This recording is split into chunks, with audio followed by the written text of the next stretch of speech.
Excuse me. Thank you. That is kind. You're a soldier? Long ago.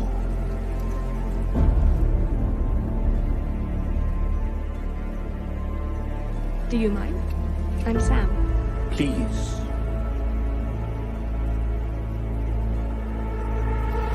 Tell me, Sam, do you know the story of our slain king and his beautiful daughter, the Princess Issa? I don't. Well, you remind me of her.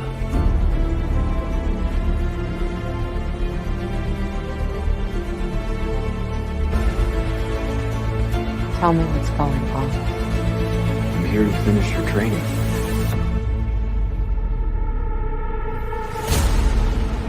It's a little late for that. One is never too old to learn, Snips.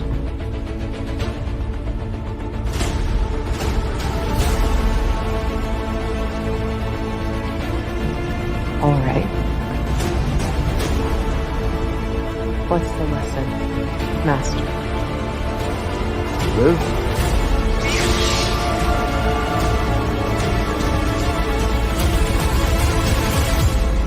Or die.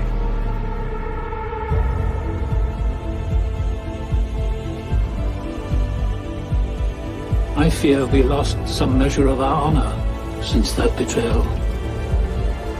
I'm afraid our compassion, our kindness, our very joy died with that young girl.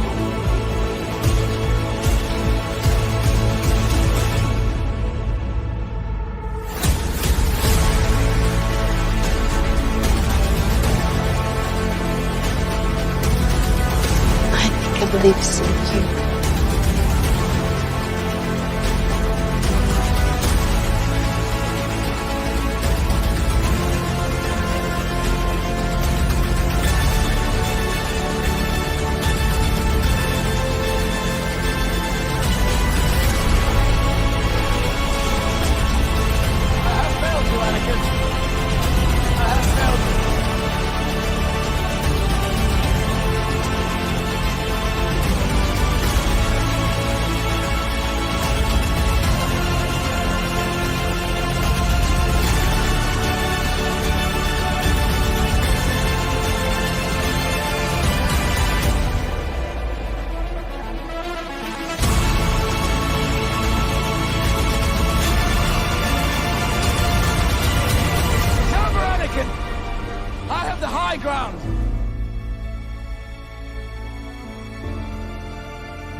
I won't fight you.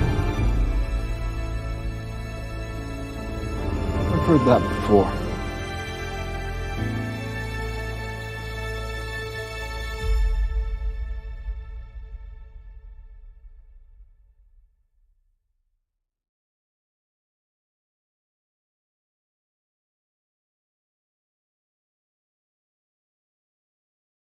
Hello, and welcome to another episode of Space-Tastic Discussions, and boy, do we have a show today. Finally, the moment we have all been waiting for as true Zack Snyder fans, the director's cuts of Rebel Moon, and I am so excited to talk about this today. And you know what, I'm not going to waste any time, so I'm going to bring on the guest right now. Please welcome as I bring on my first guest, the one who's joined me for the previous Rebel Moon reviews and who has an event to talk about today as well. Please welcome as I bring on Josh Herrera. How are you, man? What's up, Rebels? We are finally here. The director's cut of Rebel Moon, the great warmth in the universe, has restored the full vision of Zack Snyder's epic Rebel Moon. I'm feeling Zacktivated, baby. How are you, Bad Dan? Oh, I'm feeling fantastic. I am excited to talk about this great movie, and I do want to clarify to people in the chat, yes, this is a spoiler review, but do not post spoilers till we get to the spoiler warning, because we have some subtopics that we're going to cover today, and we'll make those spoiler-free. So, no spoilers till we get to the spoiler topic. So, and, you know, this is a big event. And I thought, you know, Josh has been my normal co-host for the Rebel Moon reviews, but I thought, I need another person as well. This is too big for just one guest, so I'm really excited to bring this person on. He had a great Q&A with the Curly Ray last night. I'm sorry, muscle memory right there. But he's writing a great movie that I'm starring in without having to do any work whatsoever. And you're going to be in as well, Josh, and you don't have to do any work whatsoever. So I get to be an actor and be lazy. So please welcome, as I bring on ZodWriter. How are you, man? Man, it is so great to be here amongst two very famous, soon to be very famous superstars in Bat Dan and Josh here. You guys are going to be huge in the One Punch Dan universe. I'm sitting here right now so excited to talk about these Zack Snyder director's cuts, and hell, I've got I wouldn't be the writer, producer, director of One Punch Dan if I didn't bring some One Punch Dan stuff with me. So I have brought some stuff with me too. So if you wanna, so when we get towards the end there, if you want, I can totally Absolutely. I'll totally share some stuff here. But this is great, guys. This is a pleasure to be here with you. I love Space-Tastic discussions. I'm a huge fan of both of you and both of all of your work. And I mean, your Comic-Con stuff, Josh, is just legendary.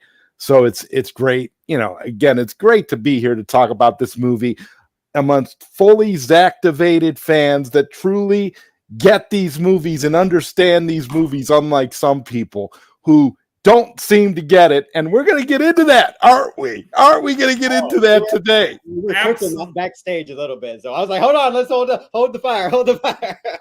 Yeah. Oh, yep. I was thinking the same thing. And I will say one thing about the director's cuts right now. I love them so much. I'm honestly tempted to go to Good Austin and be like, hey, can you replace some of this footage with the director's cuts version of this scene? But it would actually probably be worth it to you to do it that way. It'd be worth it just to, get rid of all of the studio moon stuff and just actually put the real Rebel Moon director's footage. Yeah, I would if I were you. That actually sounds pretty smart, Bad Dad. Yeah. Okay, well, Austin, if you're available and want another payday, I'll reach out to you privately too, though. So, but yeah, I love those movies so much. And before we get started on the review, Josh, there's a very special event that you went to I want to talk about. And I'm glad you're here, ZodWriter, so you can ask some questions too. But Epic Worlds of Zack Snyder, Josh's thoughts. So, I mean, for those of you who don't know, let's say I have some people who watch me casually, some friends and family of mine who aren't in our little world. What is this event, Josh? What's this event that you went to? So, just for the record, I was at Comic-Con. I've been away. Sorry, Bat Dan, I missed your Deadpool and Wolverine review. Oh, no problem. But it was for this very reason that I wasn't able to stream. I kind of told you, I was like, hey, I'm kind of busy. I kind of wanted to surprise you. But hold on a second. Real quick. Sonia G, you can actually stay in here for a little bit. This is spoiler free until we get to the spoiler warning. So you don't actually need to go for that reason. Great to see you in here, sweet Sonia G. Thank you for listening to me about watching the director's cuts. Because and for those that don't know, sweet Sonia G also has a very, very big and pivotal role in the One Punch Dan movie as well. So it's a great community. Wait. And I'm sorry, Josh, I'm sorry to cut you off, but keep going now. Yeah, so the Epic Worlds of Zack Snyder. Basically, from my own personal opinion, I've kind of dubbed it, and I think a few other people, SnyderCon 2024. Is in the same sense that it's full circle that happened last year, kind of was SnyderCon 2023. Essentially, Netflix is taking such good care of one of our favorite filmmakers, Zack Snyder, on Monday, last Monday, they started with a theatrical screening of Zack Snyder's iconic movie 300, which oddly enough is owned by Warner Brothers. That can't be right. Warner Brothers Discovery would never never do a deal with Netflix. That's what I heard. So that can't be right. Somehow, some way, a Somehow.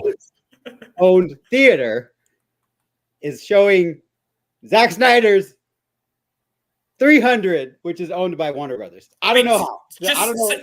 Say that again, Josh. You said Netflix owned theater? The Egyptian Theater is a historic theater in Los Angeles, California, Hollywood, right on Hollywood Boulevard, where my hostel, I stayed in a hostel right down the street. I could literally walk to the Egyptian Theater. This theater is all Netflix. It is owned, operated, and it is 100% a exclusive Netflix owned theater. So I know ZodWriter, shout out to you. You and Bat Dan participated in some Beverly Hills Cop and Mama Bear. Can't forget Mama Bear, Art Doll. Beverly Hills Cop, which released Axel Foley, right? Which was an exclusive for Netflix. But Netflix somehow, I believe Paramount, right? ZodWriter owned, was it Paramount that owned Paramount? Yes. Netflix was like, we're going to take that IP. So leading up to Axel Foley, they screened those films and then they, dropped it on Netflix. That's beautiful. See, Netflix is becoming a powerhouse that cares about filmmakers. It's basically becoming the creators' studio is what Netflix is like. What Warner Brothers used to be before they started meddling with creators' visions for everything. It's ridiculous. Yeah. And you can kind of tell based on what I saw from Eddie Murphy and the treatment of the IP, like, Netflix, like they treated Eddie so well to convince him to come back. Right. Yeah. They're doing another one. They're doing another Beverly Hills Cop. And something that I don't know about you, I don't think I ever thought it would happen. Right. No. Beverly Hills Cop resurrected after, I guess, 95 was the last one. Was 94. 94. So, right. Like way a long time. And they resurrected that IP. So you're telling me that they can't do that with Zack Snyder? Because it's happening, okay? Because they showed 300 on Monday. Skiiwalker the Jedi was fortunate enough to go, and I saw some other Snyder fans on Twitter go. Then on Tuesday, Bat Dan, it was the director's cut, specifically the director's cut of Watchmen from 2009, which is also owned by Warner Brothers. And DC, too. DC movie. Comics. Which is, again, I don't know how this is possible, because, again, they just keep saying that. Yeah, they keep saying it's not possible. Warner Brothers won't separate themselves from the IP. Oh, it's a different IP. Yeah. But somehow they proceeded on Wednesday to show at 1:00. Dawn of the Dead was shown. Zack Snyder's first big theatrical movie, which is owned by Universal. Netflix got a Universal property in their theater. And then later that same night, Army of the Dead, which is owned by Netflix. So that was easy for them. They're like, oh, we ain't got no negotiations. So 2 zombie movie epics from Zack Snyder. Then on Thursday, to my knowledge, the second time ever, and one of my personal highlights, Zack Snyder's Justice League, Justice is Gray. And that's when I attended. So I arrived that morning. I was actually very tired. It was very hard for me. I literally went to Comic-Con in San Diego. I didn't think this through. I was like, crap, I'm going to California 2 weekends in a row. And I didn't think this through because it was all like the planning for this was just like crazy, just like it was for me going to the premiere of The Scargiver. That was in April. It was all last minute. It was all thrown together. And so there were several events that were happening, but they went on sale and the tickets you couldn't get confirmed until like right before. So I was just in limbo. So I bought tickets hoping that I was going to attend Zack Snyder's Justice League, but not knowing for sure if I would have a ticket. Oh. Yeah. So I booked my trip before I knew. I submitted my request, but they were like, we're not going to tell you until like a week before. Oh, damn. Yeah. So that's same. It was just, I was just like, faith, Alfred, faith. I'm just going to book my hotel and my hostel, my flights. And sure enough, I was able by, the the great warmth of the universe. So I was able to attend, and I linked up with so many people from the Cell movement. Skiiwalker the Jedi was there, Leon of the New Geek, South Cali guy who's in the chat. Shout out to Chris Brown. I saw you in the chat, buddy. Koj was there too. You took a great picture with Koj. I thought that was amazing. I was like, wow. I didn't see Koj until Koj said he sat right behind me during the director's cuts. But so I didn't see him at ZSJL Justice Gray. He may have been there. But it was all just like crazy. That day it was just like crazy because it was so exciting walking around the Egyptian, because you could tell if you watch Skiiwalker the Jedi or Leon of the New Geeks is live, they had the lobby set up for Rebel Moon. Yeah. Rebel Moon was the main event, right? Oh, yep. So, AFSP, Zack put up these photos for auction for AFSP, benefiting AFSP. So when you went into the theater before the movie started, you were encouraged to go out into the lobby and check out the art. And they had like a little blurb and little things that talked about the photos. And I'll show that later, actually. And so anyways, that was epic. That was just amazing. I could talk a lot about that, but I know we have other stuff to get to. But seeing Justice is Gray on the big screen, I talked about it on my live stream last night with some fans who were there. Forever, certain images are just going to be, I'm closing my eyes, y'all, and I'm seeing the flash. Turn back time, make your own future, make your own past. And it's so, I encourage y'all, if y'all have the opportunity, you have like a theater near you in Chicago or somewhere, and they were willing to put Justice is Gray on the big screen, you have. I know maybe watching it at home, you're like, oh, it doesn't do anything for me. If you see it on a big screen, it will haunt you in the best possible way because there's forever images now scorched in my psyche. It gives me so much joy when I'm like closing my eyes, trying to go to bed, and I see the Flash or I see Superman, making the cross in the sun. So that was amazing. And then so Friday, we were surprised because Zack, while I was at Comic-Con, I'm literally like rushing during Comic-Con, like doing stuff. And then I see Zack post like, oh, Twilight of the Gods free screening. And I'm like, oh, crap. So I submitted my request. Wasn't sure if I was going to get tickets to that. And so, because I was just going to like hang out in LA and just do some stuff. I was like, okay, well, I don't know what I'm going to do Friday, but I have the director's cuts because I had tickets to the director's cuts first. I hoped I was going to see Justice League, but I wasn't going to find out until a week before. And then last minute, while I was at Comic-Con, these Twilight of the Gods tickets like were open. So then 2 days, I think, 2 days before I left to LA, Skiiwalker the Jedi and Leon of the New Geek surprised me. We got emailed that we were going to be able to meet Zack Snyder at this event. And this event was different. So all the other movies were at the Egyptian that I talked about right on Hollywood Boulevard. The Twilight of the Gods was at the Tudum Theater. Now, when you try to GPS the Tudum Theater, nothing comes up. It's very like secretive. So there's like an email and it's like, okay, this is where you go when you're doing Uber. Make sure you put this address, like, blah. So I got somehow, even though I put the address in my Uber, they dropped me off on the wrong side. And so I'm like looking, and there's nobody there, and I'm just like, really? I'm dressed as Wonder Woman too. So by the way, I was like, because I didn't really have like, I was like, what could I wear? And I was just like, okay, well, this is godlike. So, and so I'm like walking around as Wonder Woman, and no one's there. And they're like, okay, so you have to go to the other corner of the block, but you can't cut through here. And I was like, oh, really? And they were like, yeah, because people live here. I was like, oh, really? And I was like, so this is all Netflix? And they're like, yeah. I was like, interesting. And it was so like there was security and stuff. And I was just like, so then I ended up walking, and then I see the line of people, and luckily some great fans, Invictus Prime and Chris Brown is who I got to meet. As soon as I got in line, there was a huge Netflix sign. It said Netflix on Vine. Me, Sky, Leon, and some other people, we got some pictures in front of it. So I'll have to post those. But yeah. And then from there, it was just a big party.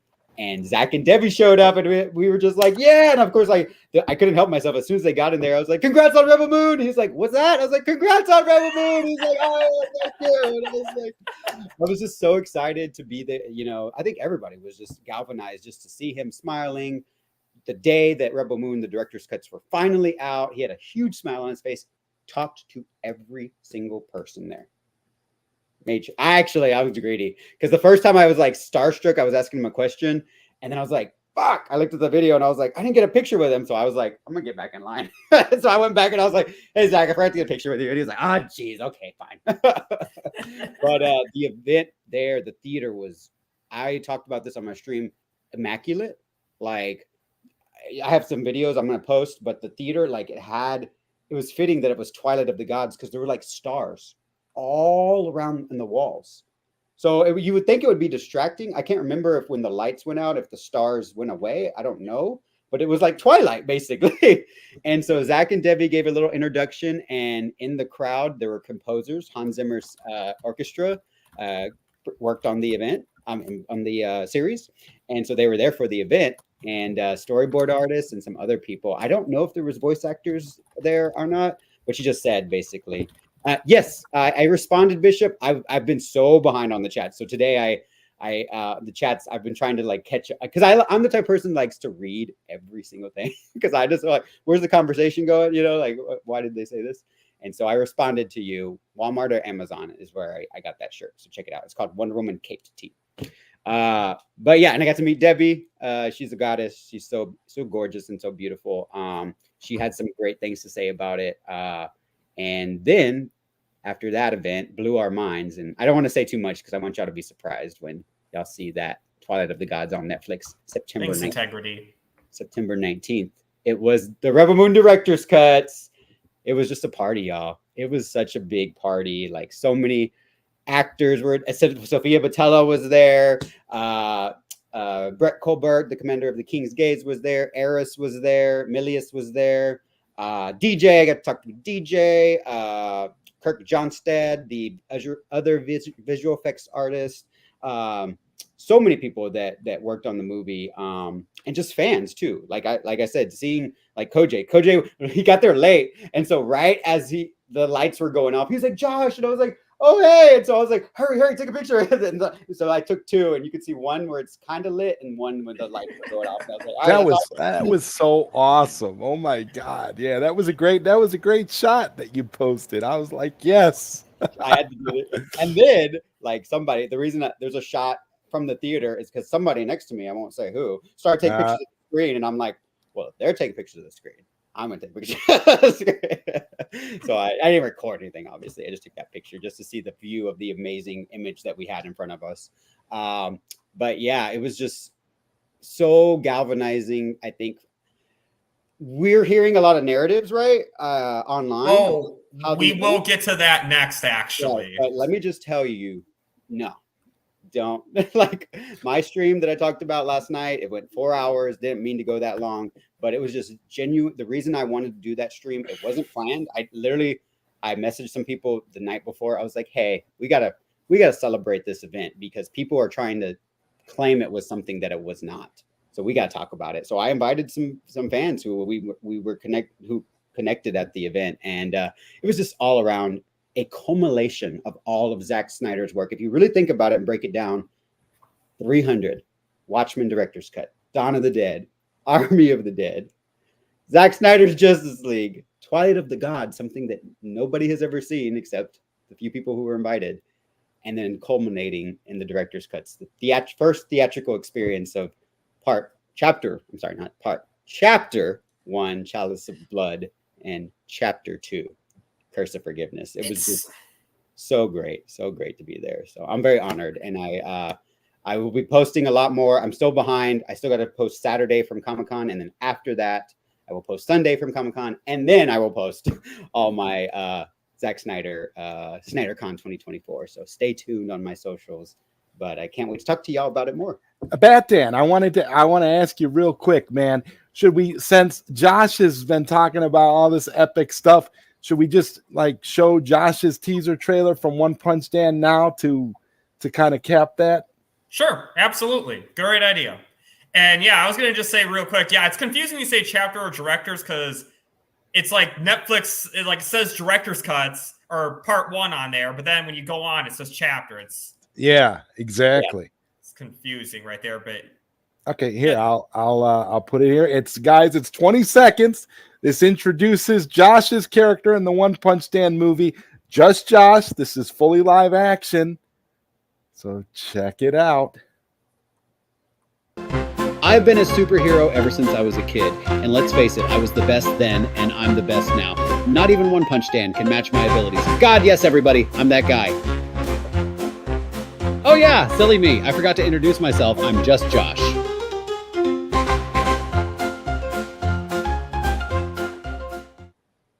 I'm pretty sure that One Punch Dan could match and beat Josh. That's just just Josh. That's just my opinion, though. I'm that guy, though. I'm that guy. He's that guy. You know, I wanted that sense of humor, that sense of complete and utter just awesomeness. And he's very cocky in the movie, but he's also, but he can back it up. So when you see him walking down the street and he's strutting and he's got that big smile on his face, he knows what he knows what he's all about. So absolutely. I mean, It makes sense. Like, I don't know everything about my character, but I know some tidbits based on what you saw. And, you know, if you're a kid superhero, you're going to be pretty cocky and confident, right? Like, I mean, you were a superhero when you were 9. So it's there it is. That makes sense. Nothing like the real Josh. So I kind of like seeing this version of myself because I was very insecure as a child. So I loved it though. That's just so Josh. That really is just Josh. That's exactly how I would picture Josh.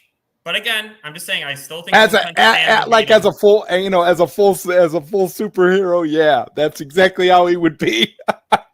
And it's funny, like the more like me and Zod connected, and I thank you for doing that, Zod.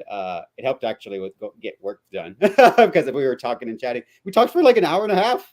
And you gave me some great, thank you for giving insights, because I think I really was able to express my affection. I don't know if I conveyed that to you of just gratitude of what you're doing for the community. You know, it really, you're in a sense picking up the ball for somebody else, you know, for this community, and you're just channeling passion for art and this community into this project. And you can tell and how much you're working, you know, putting out content and these teasers. And I get so surprised, like, because I was doing Comic-Con posts and then I see you post something. I was like, oh, that's me. That's my character. And I even told you, I think, make sure. Yeah. So my niece, because you had released that little concept art of me and Bishop, at the time it was black and yellow. So my niece, based on the concept art, made me a black and yellow Just Josh friendship bracelet for my birthday. That makes me feel so good because it's like almost the first piece of actual One Punch Dan wearable merch. I'm just like so excited. I'm like, there it is, right there. The first. It's oh my god. I mean, I can't wait for like all like the One Punch Dan like party favorites and stuff like plates and cups with Just Josh and all the various characters and stuff. Like, I'm waiting for like the merchandising aspect of it's going to be really, really fun as well. And one thing that's great is I watched your stream yesterday with the Curly Ray. I caught it on Replay Crew. And I just want to say, hope it don't make things like I said in your comment of the video, but man, just like Zack Snyder, that One Punch Dan, he's a hunk based on what I saw. Since One Punch Dan is the topic right now, I do have that extended teaser from last night I can play if you want me to. I want to see it. Yeah. I definitely want to let's do it. Okay, well, guys in the chat, if you want to see it, if you weren't at my stream yesterday, you get see. This is the thing between my streams and Bat Dan streams. Y'all are going to be covered for One Punch Dan stuff, and Josh too. I'm going to be doing exclusive stuff for him as well for his channel for One Punch Dan, because we're all cross connected around here. We're all part of the Syndicate Network. We're all part of that team. You know, again, it's like you were saying, we're carrying on Mikey's legacy, both in our love for the worlds of Zack Snyder, and of course for all of the stuff that we're doing as friends and as a collective group and trying to do the right thing. And again, man, ArmyVerse forever. So this is, this movie is going to be dedicated with love to Mikey Sutton and to James Gunn's dad. So just so that people know, but here we go. I'll show the extended teaser trailer right now. And you guys are going to get a new One Punch Dan teaser trailer next week as well on the, I 14th. believe it's the 14th. I'll be releasing a One Punch Dan only 20-second teaser focusing just on the character of One Punch Dan, just like how I did the little teaser for Just Josh. But here's an extended teaser that features One Punch Dan, Isage, and Sweet Sonya G. So if Sweet Sonya G is still in the chat, there's quite a bit of her in this teaser trailer. But here we go. Let's do it. Roll the clip. As soon as I see it, but Okay. Hold on a minute. Let me The anticipation. give it to you guys here. I don't know what happened there. It's There we here we go. warming up that fist.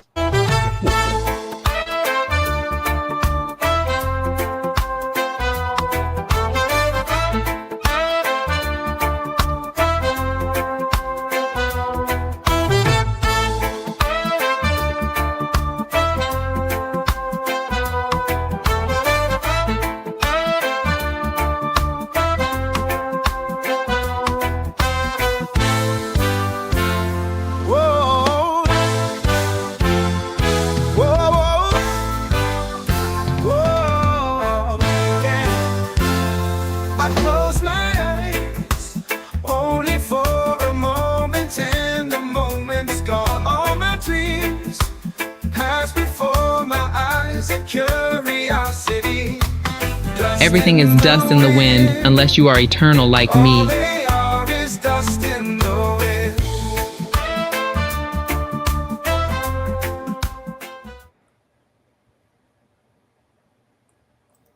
Vibes. Wow. Right there. That was awesome, Zod. I mean, I saw this yesterday too, but still, that was.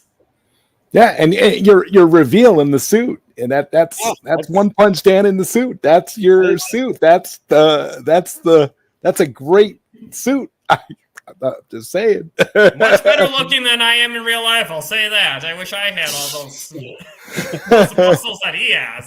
Well, you got your powers from this orb, and the powers are like, yeah, you got all those muscles. And then I'm working on a scene now where like Dr. Qatar is trying to figure out how you got your powers, and he took like a sample, he did like an autopsy kind of sample, and he cut, and so he's got one of your cells, and he's looking at the cell, trying to examine the cell and trying to figure out what caused it, because you went to him because you were like, you didn't know what was going on. And Dr. Qatar is your doctor in the One Punch Dan universe, and you go to him, and he's trying to help you figure it out because you trust him, but he is baffled 100% how you got those powers.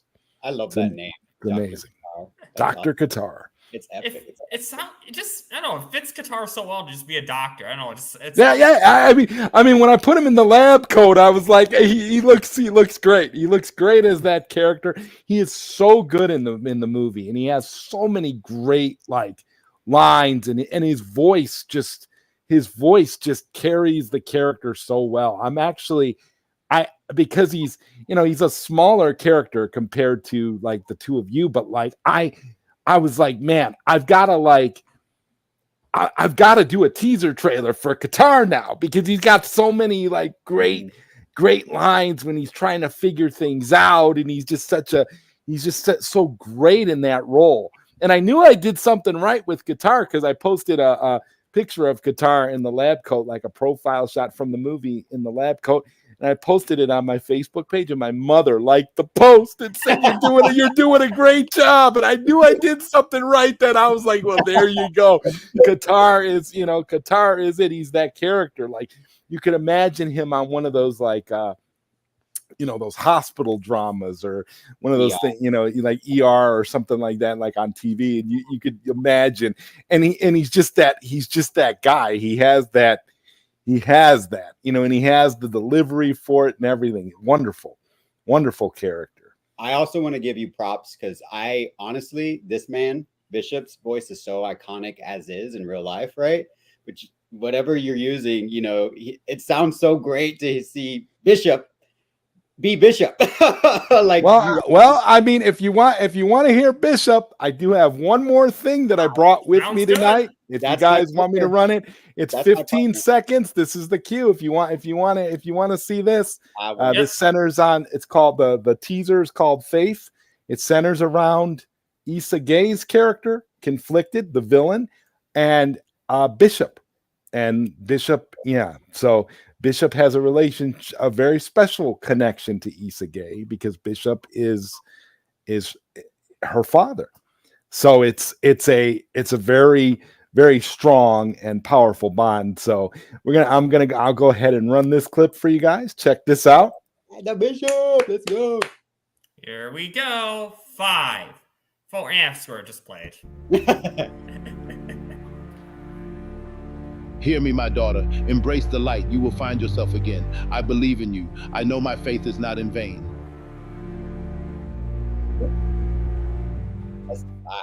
One more time. Hear me, my daughter. Embrace the light. You will find yourself again. I believe in you. I know my faith is not in vain.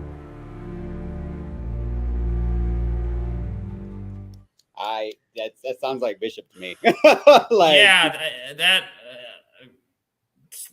that's amazing. I'm for those of you who don't know, when I talk to Zod in real life about this, like outside of streams, I'm always speechless. I'm always like wanting to say something, just like I can't express it just because of how disbelief I am and how good this all is.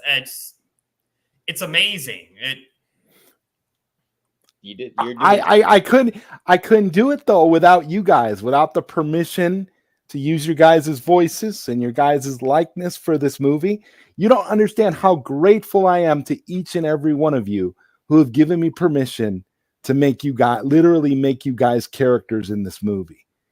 I couldn't do it without you guys. Like I needed that permission. That's what people don't understand. It's like, I want to honor my friends. I want to have you in the movie. I would never do anything to negatively impact any of you.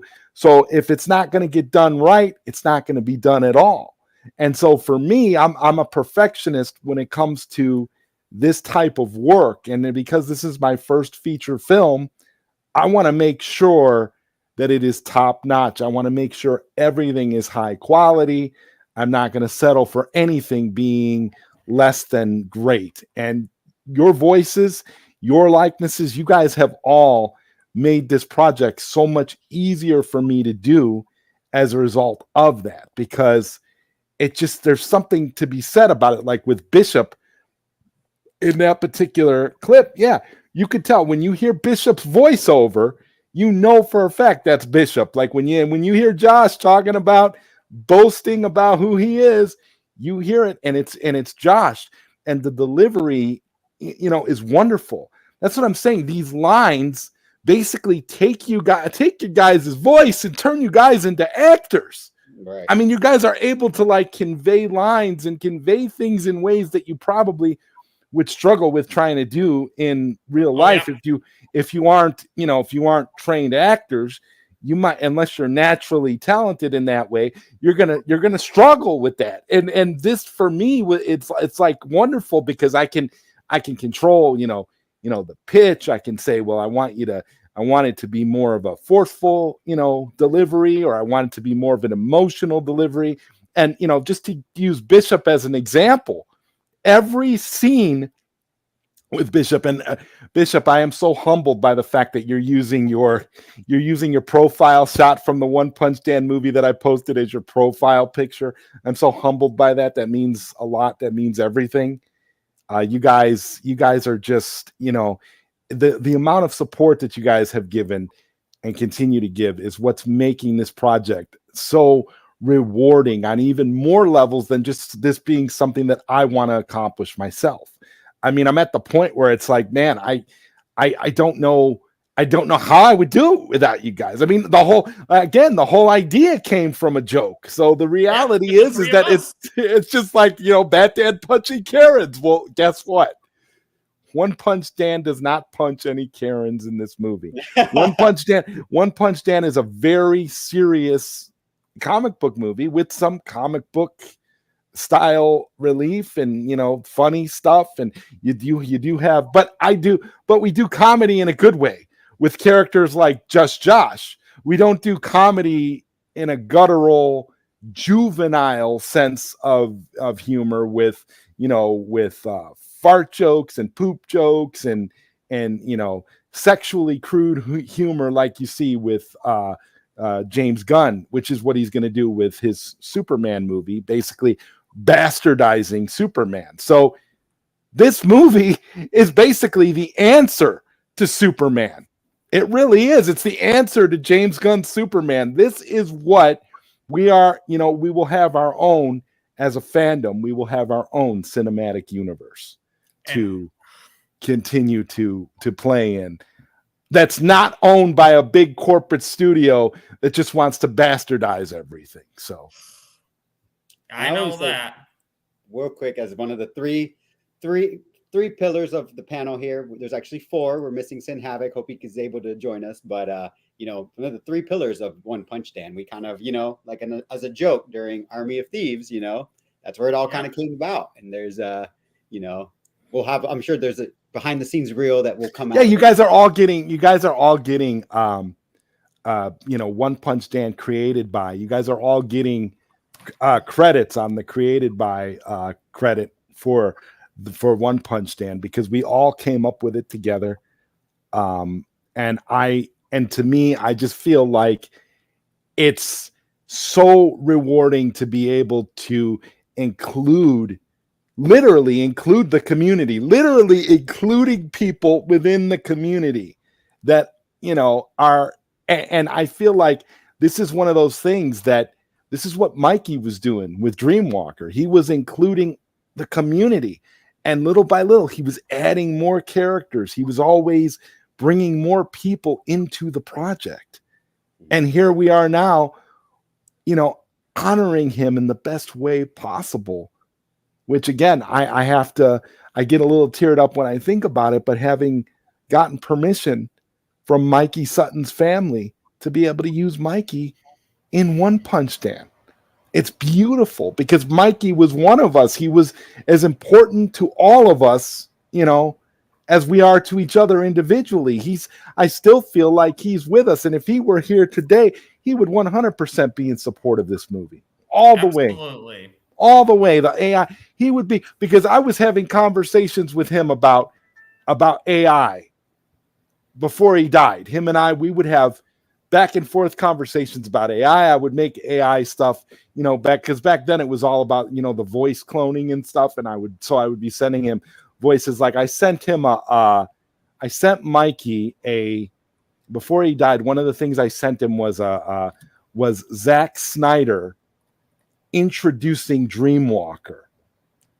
And basically giving him, introducing Dreamwalker as if Zack Snyder was on stage and Mikey Sutton was going to come on stage and introduce and premiere Dreamwalker at like an event like the one you just went to, Josh. Oh, yeah. And so I did so it's Zack Snyder's voice and he's introducing Mikey. One of these days I will animate that and I will release that as a tribute to Mike, because that was one of the things that I had sent to Mikey and he absolutely loved it. So I know Mikey would be all in favor of this project. I would don't let anybody tell you guys anything different. This is 100% got the approval of Mikey's family, and because it has the approval of all of you, that just makes it really, really special. But I just wanted to give you guys a little bit of One Punch Man goodness before we started talking about Rebel Moon. So, thank you to you, Bat Dan, for anytime allowing me to promote our movie a little bit here, since we're all part of the One Punch Man universe. Yeah, absolutely, ZodWriter. It's a fantastic movie. It's gonna be a fantastic movie. I'm really excited for it, and I love the chance to get to promote this, because we fight against the machine. We fight against the Hollywood machine with this movie. And speaking of that, Netflix is not happy with Zack Snyder. The ArmyVerse apparently is not apparently that's not happening anymore. I mean, It's been quiet. It's been quietly canceled, according to some, right? Quietly on the down low. Yeah, well, it's this What's New on Netflix account, which people don't seem to realize is not an actual Netflix account. If you go on the profile, it says not affiliated with Netflix. So to all these Snyder groups on Facebook sharing this like it's gospel, keep that in mind. Oh yeah. The the desperation is palpable, y'all. Isn't it a coincidence that I just talked about this amazing event, right? This week-long celebration, which essentially was a convention. I don't know if I said this earlier, but I'm a little biased. I loved Comic-Con, San Diego Comic-Con 2024. I'm sorry, SnyderCon 2024 blew it out of the water. Blew it out of the water for me personally. Like the amount of love, passion, and like chills that I got at that event was so palpable that I could not, just like I was thinking about it on the plane ride back home. And I was like, no, sorry, SnyderCon bought it. But that's why that the media, the mainstream media, they're so they're so threatened by the fact that we as fans had an amazing time and we're getting stuff done over at Netflix. So of course they have to sabotage some kind of way these narratives popping up. Didn't like Collider release a review of the two movies that total about 6.5 hours, 1 hour after the movie release? Keeping in mind that, as far as I know, there were no early screenings of this movie to people like Collider. Not at all. No, they had their reviews written and they dropped them immediately. They didn't watch nothing. It's impossible. Yeah.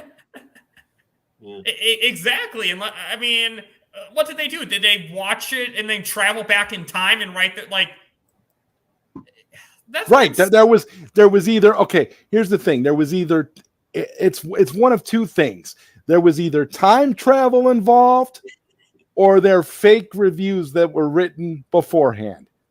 Either one, but those are the only options. Because there were no screeners available. It wasn't like they got it, Collider got it early. Why the hell would Netflix and Zack Snyder give Collider screener copies of the Rebel Moon director's cuts when all they do is crap all over Zack Snyder's work? Yeah. They're not getting anything. They're not doing that. They're not giving that out.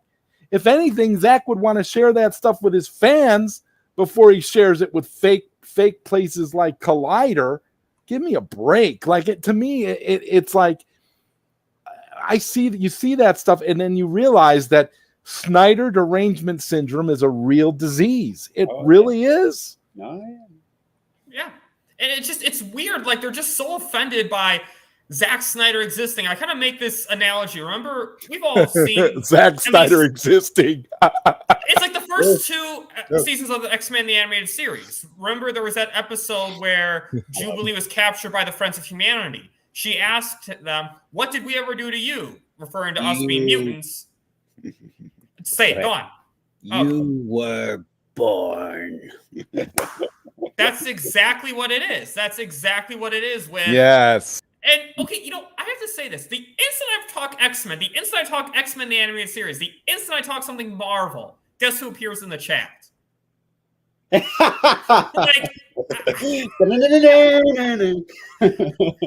it's the Cordovan Speedster from One Punch Man. Oh my God, there he is. What's up, Socks? What up, Socks? You're not singing, Bat Dan. I don't know what's wrong with you. Oh, yeah, good point. Hello, Socks. How are you? Thank you for reminding me, Josh, about this. And also, Godzilla should have feathers like any theropod. You better stop saying that, One Punch Dan, or you're going to be facing a Godzilla with feathers in the movie. Believe me. Want that. Believe me, I am working on the scene. It might, and just a little word of warning, it might pop up in one of the upcoming teaser trailers for the film.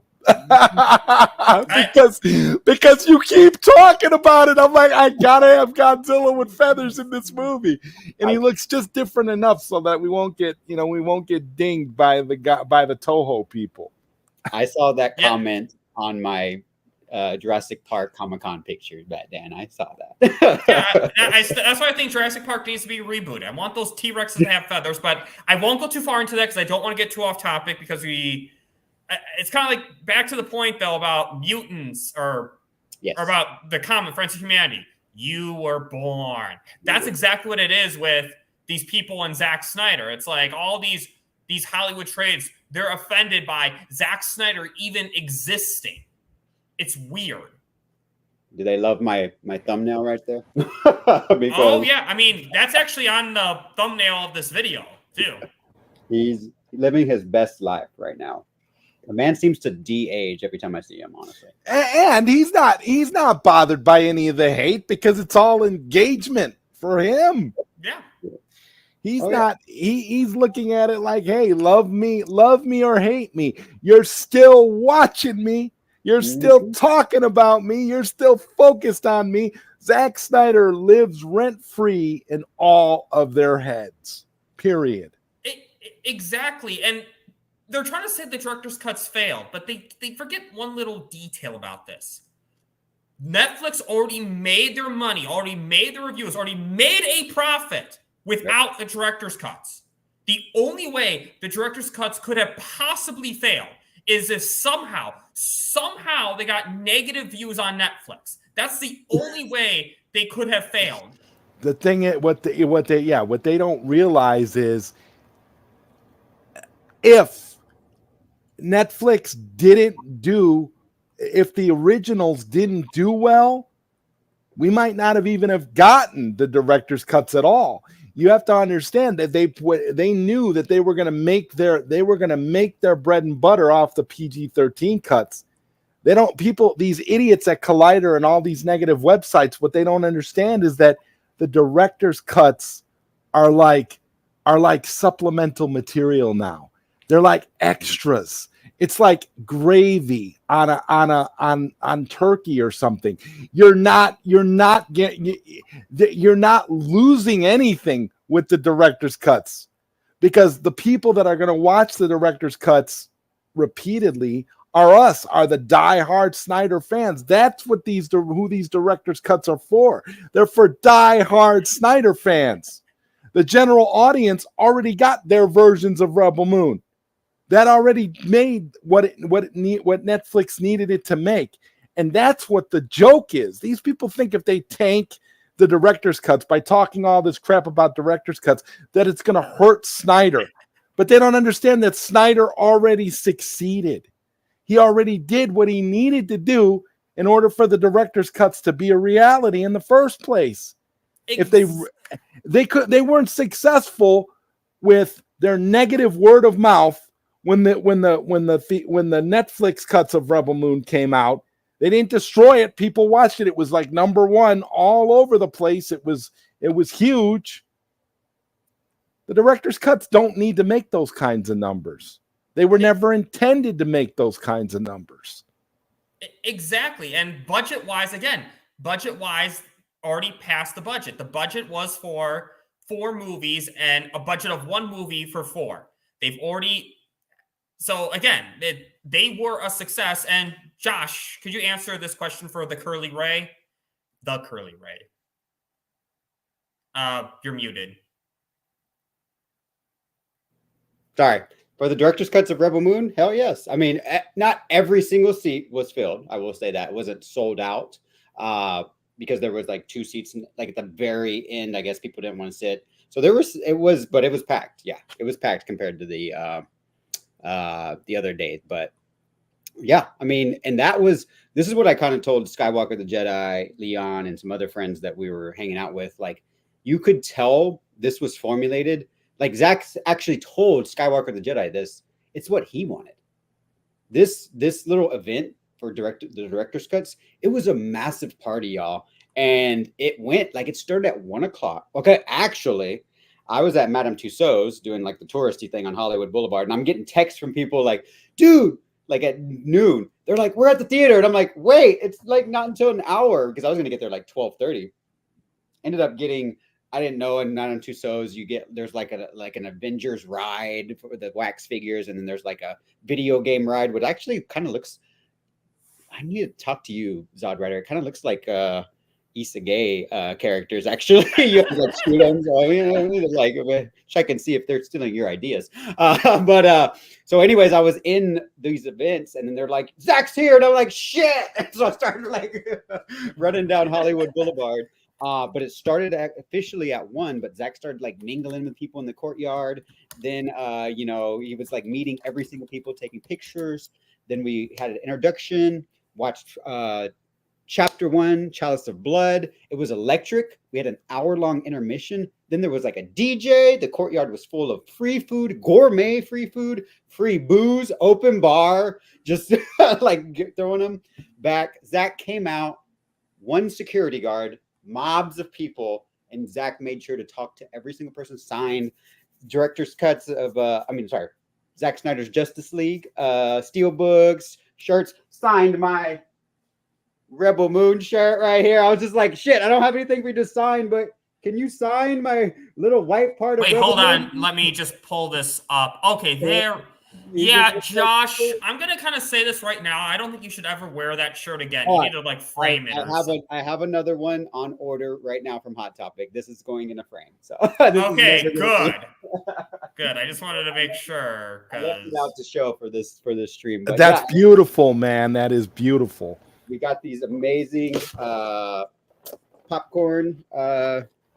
Nice. I got 2 because one has part, if you like flip it, so there's part 1 and part 2. And so this was the mural that Zach was taking pictures in front of Issa.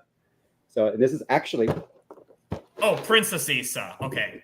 I forgot there's still popcorn in this one. Oh, there you go. So I got a little snack for later. And then it culminated at the end of the night. There was a Q&A and got some amazing footage. But then as a parting gift, Netflix gave us these little swag bags featuring the epic portraits of Rebel Moon. Oh, there it is, from Zack Snyder. So this thing is massive. It's cool. Nice. Oh, here's actually, I'm keeping it all nice. But there's my signed Twilight of the Gods poster from Zack Snyder when we had our little meet and greet with him. So I got that, and then this book is massive and really heavy, actually. But there's an insert of the director's cut specifically. So I don't think you got this insert with the original version. It only came with the director's cut event. And you have this picture that kind of starts off the epicness.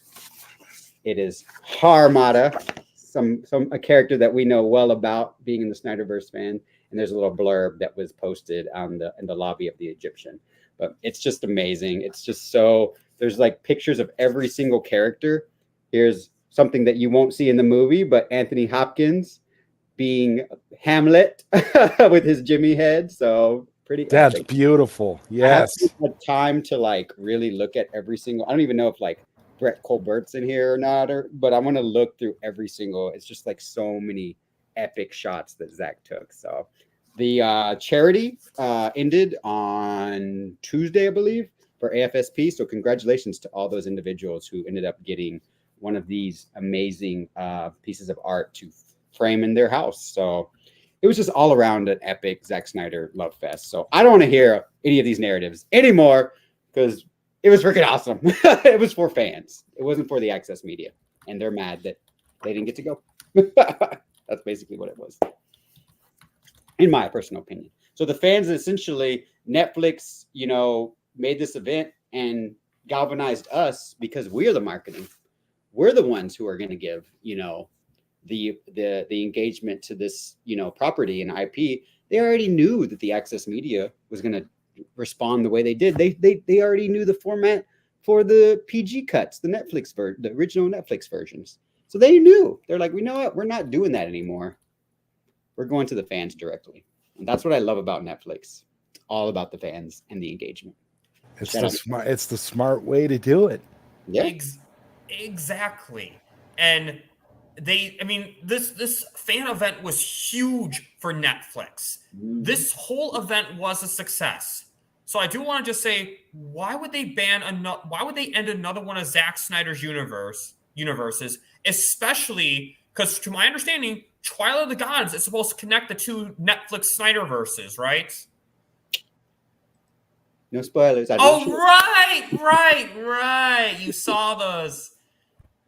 Forgot. You can't just talk speculation anymore with you, but have to find out in September. Josh can't say.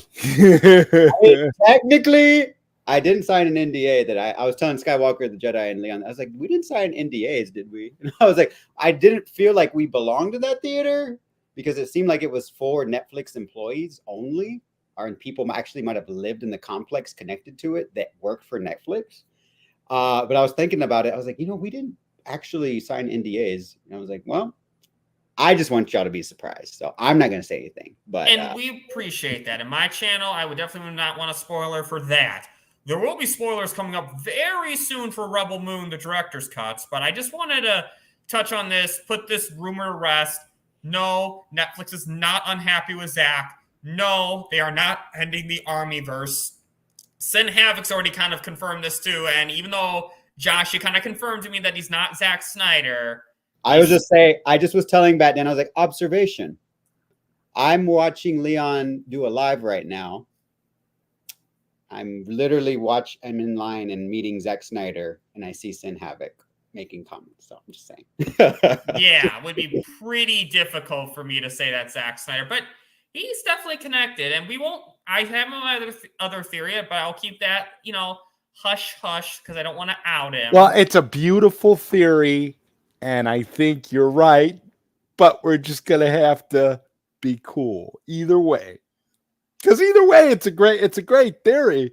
Hey, I love it, and it makes so much sense. It kind of gets me activated just thinking about it. Who's to say someone else couldn't have been using the phone while Zach? They were like, "Hey, act like you're me." I don't know. Yeah, I know. I'm like, yeah, definitely. I mean, it's wonderful. It's a great theory. So, but I think my new one that I have is still pretty cool too. I'm talking about the new one. I think that's what I think. Okay. In the back track. Yeah. Yep. We'll shush though, because we won't out Sin Havoc, our good friend, and Sin Havoc is in the One Punch Dan movie too, by the way. Just saying. All right, he's in the film. Okay. Exactly. Exactly. And, voice sounding like another director we know. But you know what? Still, I'm really excited that Sin Havoc deserves it. And just going to say, the thing with me, just give us the conclusion to the story and we're happy, for God's sakes. But, yeah, and actually we'll talk very soon. And Zod, what you showed of Sin Havoc so far in the trailers have been great, and I can't wait to see more of Sin Havoc. And I guess anything else before we move on to the actual review now? I'm just going to say that if you check Zack Snyder's Twitter feed, he just recently shared some Army of the Dead universe stuff. So I'm just putting that out there. I don't know how it's dead because there's more stuff coming. So I mean, it's dead in the sense that it's a bunch of dead people in the universe, but well, what's deader than the dead people in the universe, in the Army of the Dead universe? Collider. They're dead. Yeah. So they have to try to sound relevant because they're all of these little sites and this Netflix site that's not really affiliated with Netflix. They're all dead and they're all seeking attention for their resurrection. We've seen it so many times and it's just pathetic. It's kind of pathetic, like that person who got zapped in your chat just a couple minutes ago. Yep. That's pathetic. Here we are just enjoying Zack Snyder's work, and I'm just, again, it's the same thing. What we did to these people, we were born. It's just that simple. And it's like Snyder derangement syndrome is real, people. You were born. And I'm just saying, the beauty thing with Cell, we're not asking for anyone else to stop their universe. I'm just saying, before that campaign, the goal was to get James Gunn fired, so maybe rethink who you want to go after is all I'm going to say. But I digress. We're going to talk about an exciting movie, two movies, Rebel Moon, the director's cut. So this is your spoiler. Oh my God, hold on a second. This is what I get for typing late at night. Okay, there we are. Spoiler warning. So if you have not seen the movie, so that means you, sweet Sonia G, if you're in the chat, this is your time to vacate. Leave now. Because we're going to have spoilers coming down in 5, 4, 3, 2, 1. The giant statue that Korra blows up is alive. That giant statue is alive. There's Teeth Collector, and Aerys kills his own dad. So, Ding! Yeah. Exactly, integrity. But now, so we're going to get on to the review. And just to clarify for people, I know I normally do like characters of, and that's how I break it down. This is going to be a little different because I don't want to say that it's definitely different. It's completely different, but like not all the characters, let's say, deserve their own topic because most of it is covered in the studio's cuts. But we are going to definitely talk about some things, and certain characters still are going to get their scene. So, but the first thing I really want to talk about is this scene right here, the Rebel Moon Part 1 opening sequence. Just this alone.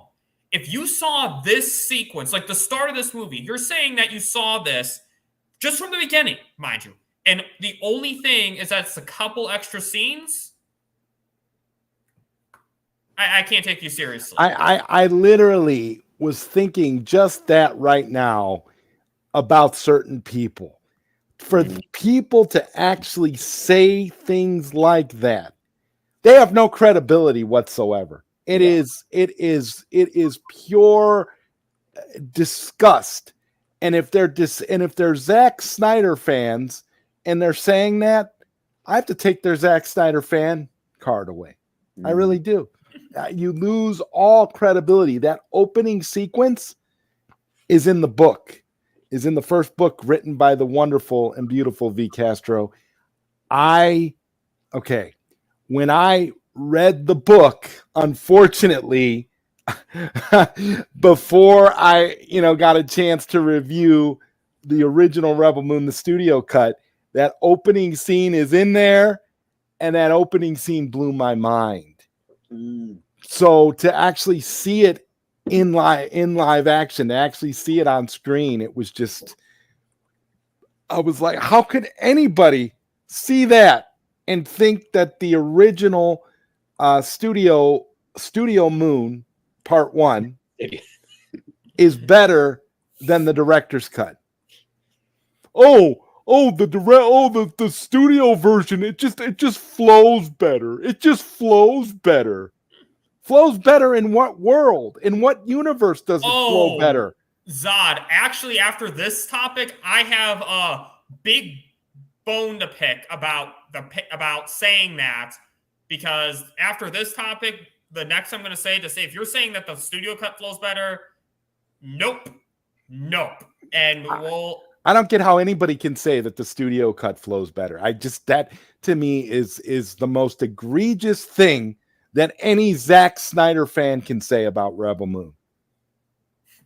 100%. And I want to just, Zod, when you saw this scene in live action for the first time from reading the book, just describe your thoughts. Just what were your thoughts the whole time? I was literally screaming at the TV when I saw this, and this was the middle of the night, and I was screaming at the TV because I was thinking, my God, this is like the way it's described and depicted in the book is exactly how you see it on screen. Yep. Zach literally, I'm like, wow. I am, and that's a credit to the author who wrote these novels. It's a credit to V. Castro. She captures what Zach is conveying on screen so perfectly that I'm just like, hey, I don't know what she showed. And just as a side note on the books, there's actually stuff in the books that's not in either the studio cuts or the director's cuts, which leads me to believe that there's probably going to end up being alternate cuts of Rebel Moon, because I'm sure that Zack has more stuff that didn't make it in the even into the director's cuts, because I could see him doing like an ultimate edition of 1 and 2, like he did for Watchmen, the ultimate edition where it has more scenes and then it has the Tales of the Black Freighter animation added in there. I could see him doing Rebel Moon, the complete novel, and doing 1 and 2 together as one long movie, and then with all the bits from the book that aren't in the movie. Hey, Sin Havoc, what's your thoughts on that? Do you think this is something that could actually happen? That's my source on that's who I'm. That's the $1 million question, because like I said, when Sin Havoc says something, that's down the road. Yeah. I'm assuming that's down the road. I mean, I'm just going off of, because those 2 books are so phenomenal. I want to give a shout out to V Castro. She's actually from Texas. I believe San Antonio. I love her. She's amazing, man. I want to get her on. I want to get her on late night Q&A so bad. I am like I'm like fanboying all over her like you wouldn't believe. She's so good. She's such a great writer, and the books are so vivid and so well written, and some of the scenes, the way they're described, and it's amazing to me how you can literally read the book and the way it's described on the page, and then when you actually see the scene depicted exactly in live action, it especially again that opening sequence, that whole story that's told in the beginning that we didn't get in the studio Moon. We are living in a hell of a time, man, where we actually get. That's why I'm saying to actually have these director's cuts and have them being as great as they are, as a pure, unleashed, wonderful Zack Snyder. It's like, how can you be a Snyder fan? Seriously, the studio cut just flows better. I'm sorry, that just flows better for me.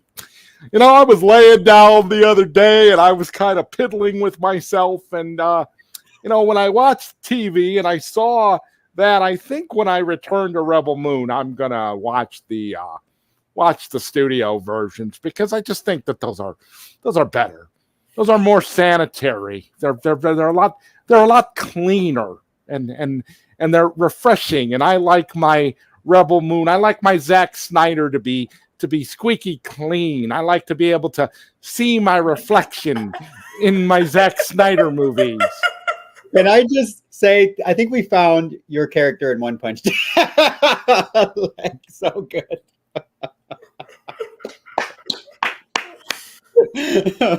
So good, Zod. Oh my God, that's hilarious, ZodWriter. And I guess, Josh, when you saw this sequence for the first time, what were your thoughts on this? I mean, to piggyback off of Zod's amazing characterization just now. Yeah, like I got to preface, I was lucky enough and privileged enough. I'm so honored to have been in the theater to see this, but that just the title card, right? Seeing the whole, like how it's coming up and just like so different, right? So I talked about this yesterday. I had the honor of having Brett Colbert join me, the commander of the King's Gaze. And one thing that really stuck out to me, I don't know if you can talk about this, Zod, if you got the same sense, or you, Bat Dan, but to me, this, like in the PG cut of Child of Fire, right, part 1, I loved Ed Skrein as Atticus Noble. He's just yes. So debonair. He's got like this kind of like, you're just like, oh, you're cool, you're just kind of like charming. You got that accent. No, not for me. Not for me. That unnecessary gore should not be in that movie. There was no need for all that violence. We did not need to see the depravity of that character, Atticus Noble. I'm trying to watch this movie with my wife and kids. I don't need to see gore and sex and nudity and titties in every scene. That's not what we're about here. I don't know what kind of movie Zack Snyder is making, but this is just despicable. This is just garbage, and I need to see the studio cuts. Those are Rebel Moon. Can I just suggest that your character also have like a bucket of KFC, just like holding a Yes, I need a bucket of KFC and a cigarette, and I'll be good. And I'll be good to go. This is pathetic. If you're a fan of these director's cuts, you don't understand cinema, because all it was is just depravity and sex and violence and blood and gore splattered everywhere. We don't need that. Zack Snyder did it right the first time. Why did he bother with these director's cuts? It's pathetic. I want to have a nice date night with my wife, and I want to watch sanitized, non-sexual. Like I said, I want to be able to see my reflection in the screen. It's so squeaky clean. You understand? Good Lord. I mean, I'm watching the scenes on what you're saying, though, with these crazy people who think that when you watch the opening sequence of Rebel Moon of this director's cuts, and actually, let me just make a quick adjustment while I keep going on, but the thing is, this is how war would be. This is how an oppressive force would be. They would be this brutal. They would not be thinking, oh, think of the children. They can't see this. No, they're going to, like, as uncomfortable as it may have been that they took women and tattooed them or burned symbols on them in their breasts. Yes, that was disturbing. That was absolutely disturbing. I'm not going to lie about that. But guess what? That's how an oppressive force acts. That's how that would be. There's blood in a war. Okay, this movie. And it's funny because these people are, claim to be film aficionados. They claim to know about film. They claim to be really into film, and they claim to be film snobs, and they're all about, it's like, yeah, you claim to be that, but you don't understand. You don't understand that this is, kind of like, analogous to like Nazi Germany in World War II, and essentially the evil atrocities of the mother world is essentially mirroring that type of scenario, the types of inhumane experiments that the Nazis did on people. Mm-hmm. This is the kind of stuff that we're seeing in Rebel Moon. What you said, Bat Dan, is spot on. But no, it has to be sanitary. We need it to be sanitary. This Rebel Moon, it's for kids. We need to sell cereal boxes and action figures and Saturday morning cartoons. And I want to be able to watch something sanitary with my wife. Yes, I'm married, but I'm also very prudish, and so is my wife. I haven't had sex in 15 years. Well, yeah, it definitely shows, you moron. I look at this and it's like I'm so frustrated and angry at the response from these so-called Snyder fans and film aficionados. It doesn't make any sense to me. How do you have all this experience and know all this stuff about movies and not be able to make the correlation that Zack is trying to show you on screen here? He's giving you that brutality in a way that he could not give you in the PG-13 cuts.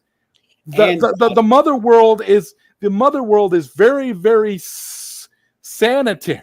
Yep. Sanitary in the PG-13 cuts. Mm-hmm. It's not as brutal. You can watch that and you could think, well, Noble wasn't that bad, right? But if you watch the director's cuts, you're like, or you read the book, you're like, my God, that guy was like, I remember telling APAS that Noble is like evil Oppenheimer in space, Like it just there's this kind of like there's just this kind of dynamic that I just don't understand about people. Like what do you want from a movie? Are people that have that people become that docile and that super sensitive to where they can't handle movies that happen to depict blood, gore, sex? You don't think any of those things are real? Those kinds of things actually happen. You think if an alien invader is coming to your world, you think the alien invader is going to be nice? You think the alien invader is going to be diplomatic? No, the alien invader is going to be slicing throats, branding titties, doing all the same kinds of things that we saw in Rebel Moon, the director's cut. Yeah. And then this is what I don't understand. Zack said that these movies are very Paul Verhoeven-esque. Well, if you don't know who Paul Verhoeven is, he's the director of RoboCop, Basic Instinct, Showgirls, Starship Troopers, Total Recall. This is a director that has a very specific style when it comes to over-the-top gore and violence and blood and sexuality, but it's very visceral on screen.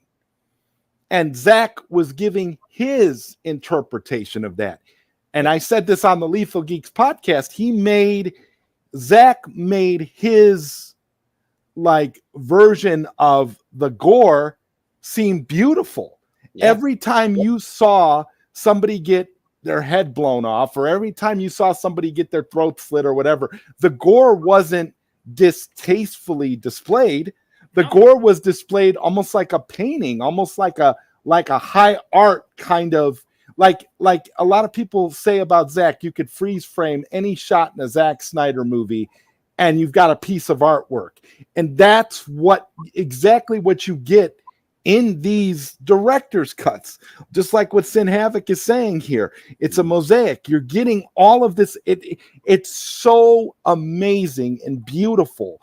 And Zack brings the beauty of that type of over-the-top cinema to his fans with these director's cuts, with a sophistication. So I can't understand these people, So I wonder, have these snobs actually sat down and watched RoboCop or Total Recall? What did these people say about Showgirls? Have they even seen Showgirls? Is Showgirls a movie that you're not allowed to watch with your wife? Because I really want to know, if you and your wife are married, you can't be doing all that much because you're so prudish and you're so triggered by simply seeing a few random breasts on screen and a couple of sex scenes that you can't understand why they're in the films, which we will get to later on. But absolutely, for another rant of mine. But this is epic. This is where we are. That opening sequence is a thing of cinematic beauty. And it just goes to show that Zack Snyder is not pulling any punches. He was not kidding when he said you could put these director's cuts in a different universe. That's what Zack said. He was telling you then that it's not the same movie with just a couple added scenes. Like a couple of idiots a few weeks back were saying, it's just the director's cut. It's just the same movie with a couple scenes added, and that's why there were no trailers, because basically, you see, it's the same movie, but there's like a handful of scenes thrown in there just so that it could be different. And Zack likes to extend, so you're going to see an extension of certain shots, but that's about it. It's nothing that we haven't really seen before. And I'm looking at these people thinking to myself, for people that claim to be Zack Snyder fans, you guys are really, really, really stretching your credibility here. Mm-hmm. I mean, I'm literally sitting here thinking, my God, like, are these Zack Snyder fans? Mm-hmm. Are you kidding me? Seriously?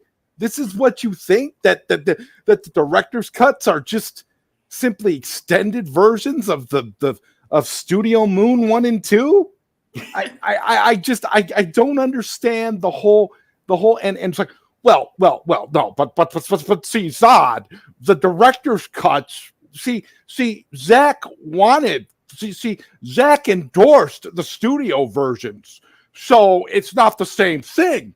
You can't really call it Studio Moon because it was endorsed by Zack. It was directed by the same man. So you got to kind of, see them as a pairing. You've got to see them as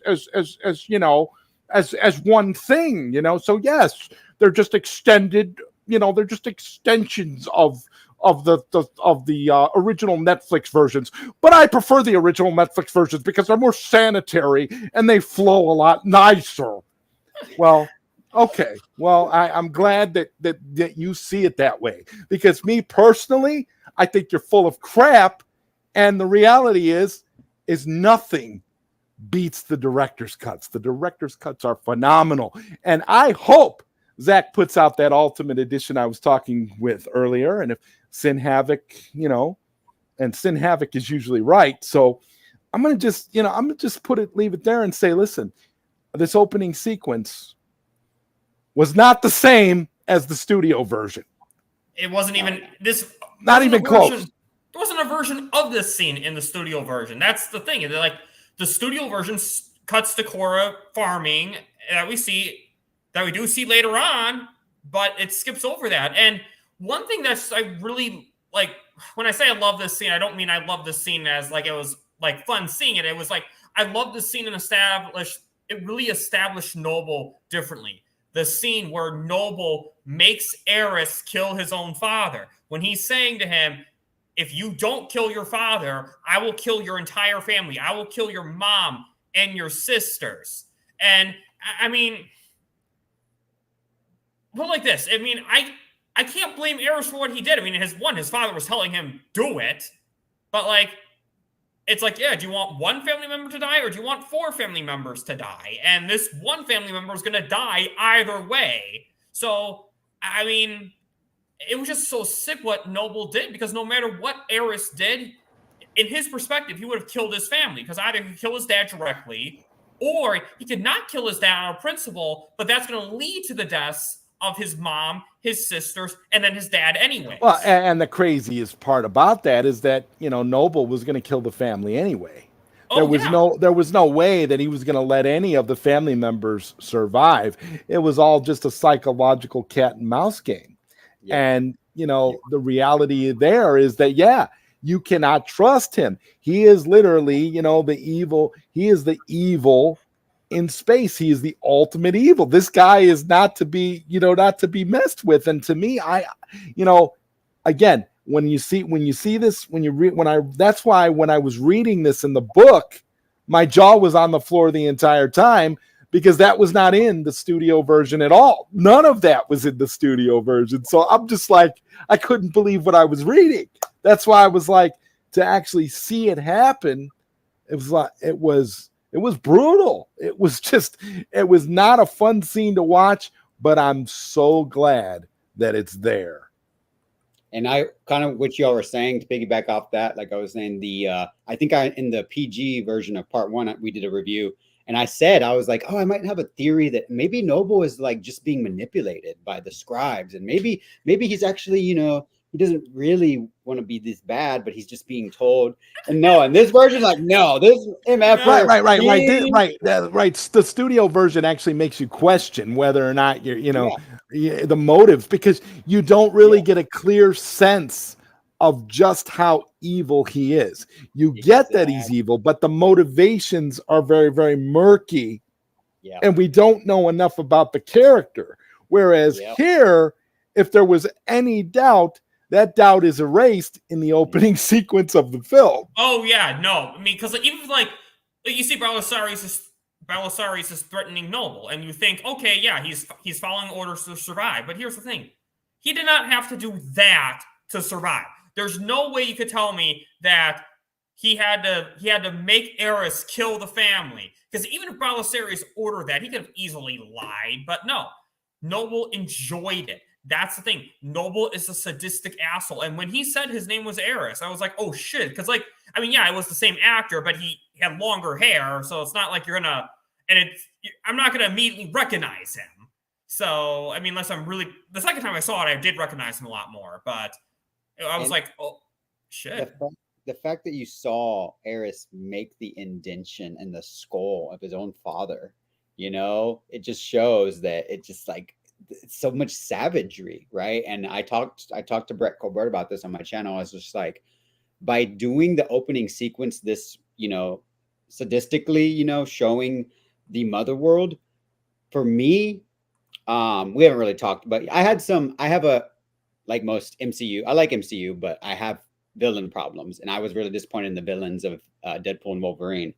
This movie, once again, just like the PG-13 cuts, did not disappoint me with the antagonism, because we've got him. There he is. What up, Brett Colbert? Brett Colbert himself, commander of the King's the Gaze. commander of the King's Gaze has arrived. Yes. Oh my God, buddy, good to see you. Thanks for showing up. Oh yes, I mean, he wanted to make sure that you knew, Bat Dan, that this is the real Brett Colbert. Yes, thank you for. I figured he was, since I knew that he might be stopping by. Thank you for stopping by, Brett Colbert. It means a lot to actually have someone from the actual movies we're discussing in the chat. Yeah, he was a great guy to like just be. He's a fan. Like, he's just a fan. Yes, he happens to be an actor. And I was telling him, I was like, oh yeah, forgetting you're actually in the movie, because he was just enjoying, you know, cinema essentially, and that's what Zack makes, right? Cinema, pure cinema. Yes, live action, big screen for a theatrical, you know, experience. And so seeing the savagery in that theater with the sound, me and Brett were actually shout out to Brett. He actually saved me my seat, because I got back in my seat kind of late. And that's when I saw Kojay, and we were by a speaker. But you hear, you know, when Eris is doing, you know, his little with the staff, and it's just the sound mix for this movie is incredible. Like every single hit is just gut wrenching. And then you see that gore too, and you're just like, I told Brett this, and I was just like, you know, with all due respect, you know, the savageness of Noble, you know, informs the entire mother world. So I want all you MFers to die, Commander Colbert. I was like, I wanted you to die a vile death, and lo and behold, I got my wish. And it was great that we got to see Brett's death in the movie in such a visceral way too. And you played such a calculating villain. It was just so nasty and phenomenal work, and it just like the entire aspect of these. We got to see levels of characterization in these cuts that were nowhere to be seen in the studio version, but the studio version is much cleaner. I don't get it. I really don't. I don't get it. Neither do I. I mean, the studio, there's no way to say that the studio version is better. But to answer your question, Brett, we all loved it. Nothing but good things to say about it. And here's the kind of what you said, ZodWriter. You actually transitioned us to the next topic, because I will say one of my main criticisms I had of the studio cut was in part one, particularly the recruitment of the rebels. Particularly I know I'm saying that word a lot, particularly, but the one I really want to bring up is Nemesis. I'm sorry, but it just felt kind of awkward. It's like they're just all of a sudden going down with her, and she's about to kill Hermada, and she kills Hermada. She says nothing about actually wanting to go with them, and she's just on board with them at the ship. It's like, oh, Nemesis is there. But here it actually makes sense. Again, just a few lines of dialogue. One, they actually meet her. They're at the little bar thingy, and then her introduction, she's cool with the hat down, and then she talks with them. It's like, it's suicidal, but I'm going to go with you anyways. Again, a little scene like that. I've always said, particularly with BVS, it only takes a few minutes to cover a plot hole. That's all it takes, and that's all it took with BVS. It's what made Lex Luthor's plot made a lot more sense but just a few extra minutes in the opening sequence. Why am I bringing that up here, though? It's the same thing. Nemesis being recruited into the Mother World, or not the Mother World, I'm sorry, the Rebels against the Mother World, again, made more sense by just that little bit right there. So that's why when people say the studio cut is better than it flows better than the director's cuts, I'm like, how? How can you look at the recruitment of the Rebels in the studio cut and the recruitment of the Rebels in the director's cuts and honestly say with a straight face? Well, when you're watching it from your bed while you're eating pizza and you're focusing on your wife and 6 children, it tends to be a bit of an issue. That's true. Speaking of which, all right, Fred. For the wife. Yeah, definitely don't make the wife upset watching streams and not cooking for her. So, Mrs. Commander. That's right. That's right. Because if you're doing that, you know, if you're not focusing on the wife, you might actually miss out on details in the Rebel Moon director's cut because you're spending too much time focusing on your wife, and that's why you think the studio versions are better. The studio versions are cleaner because, well, I was focusing on my wife, and every time a breast popped up on screen, I had to look the other way because, well, you know, I only have eyes for her. I mean, seriously, that's what's going on here in the recruitment of the Rebels. Yes, it made so much more sense. Yeah, there was a clunkiness in the theatrical cut where, like, you kind of have this, you know, because of the reasons that you gave earlier, Batman. It's like without that one scene, without that sequence to set up, you know, the plot hole. You know, that's clunkiness. That's not smooth. That's not cleaner. Exactly. I guess, Josh, what's your thoughts on all this? The recruitment of the Rebels. 100%. Like that Nemesis, in my opinion, the best. You know, there was so much more to her entire sequence with Armada. Like I don't know this because I need to like really pay attention, but to me, it even seemed like Armada had like more legs for Armada to chop off, like because her sequence was just so much longer. And so you needed that little compared to the PG cuts of part 1, Child of Fire. Like you said, she just kind of shows up and they're all together, and it's just like, okay, here's a real quick little exposition and then battle, right? And she's awesome. She's a badass. Love Duna Bay. Duna is Bay, like Skiiwalker says. But this was just better. You know, it was just to me, it's the complete opposite of what people are saying, Zod. It's like, no, the director's cut flowed better because otherwise you're just like, you're getting just like the barn scene when you know, Korra saves Sam. It was just so noticeable. We who are true Zack Snyder fans were like, I could tell that there's stuff in between the frames missing. And the one detail that I do love is when she the barn, she flips that guy after like she slits his throat. I think it's his throat or his belly or something. And you see the blood pouring out as his like upside down, just like so freaking epic. Like, and so of course that and Duna Bay's, you know, scene of the but we don't need all of that violence. We don't need all of that violence. We don't need to see all that gore pouring out. I mean, is that necessary? You Not needed really. Baby spiders to be sliced and diced. But what I loved about that scene you just brought up, Josh, though, I don't know if this is directly why she did it, but I love that Hermana's upset that her children are dying, that her children can't be born, and Nemesis feels bad that she has to kill Hermana to save the human child. But what I like about what she did, though, is, and again, I don't know if that's really why she did it, but I can interpret it that way if I want to, because it makes sense. But I like that she cut her belly so that the children, all those children could be born. And you saw all those spider thingies just looking at, even one of them looking upset that her mommy's going to get killed, or his mommy, or whatever. But still, you're looking at them all getting, like, being born. But actually what Nemesis did, though, is she found a way to save the children and, like, kill Hermana without without killing the children. She found a way to save as much life as possible. And it's just a small little detail I love with this character, because Hermana mentioned that her children can't be born. So that implies, from the studio cut, that implies that she has children that cannot be born. And they actually address that. There's actually a little bit of a payoff in that. Yep. That's it. And that's the thing that they talked about in the Q, and kind of jumping ahead, but they talked about in the Q&A that Zack and his team are so meticulous. I'm sure you know this, ZodWriter, from reading the novels. The details of the world help inform the entire 100%.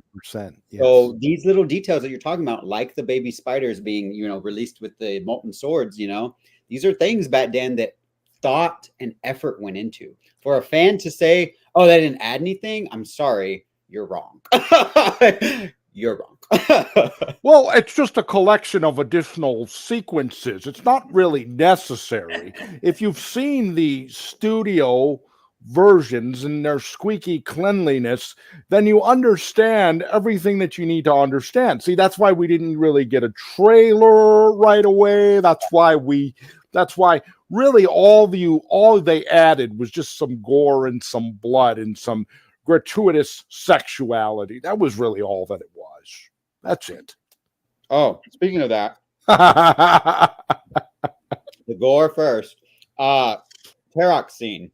Seeing our Darkseid, Lord Darkseid himself, get ripped in half by the Banu in the air. Well, that see, and that was another scene that I heard an alleged Snyder fan criticize.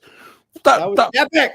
That scene was just overdone. Like, you see, I liked it better in the studio version, because in the studio version, it's kind of ambiguous as to how deep the cut goes. But in the director's cut, it's very, very violent, and there's just so much blood and gore, and it was just unnecessary, over the top violence that was just unacceptable. And again, the studio version is just so much cleaner. I can't emphasize that enough.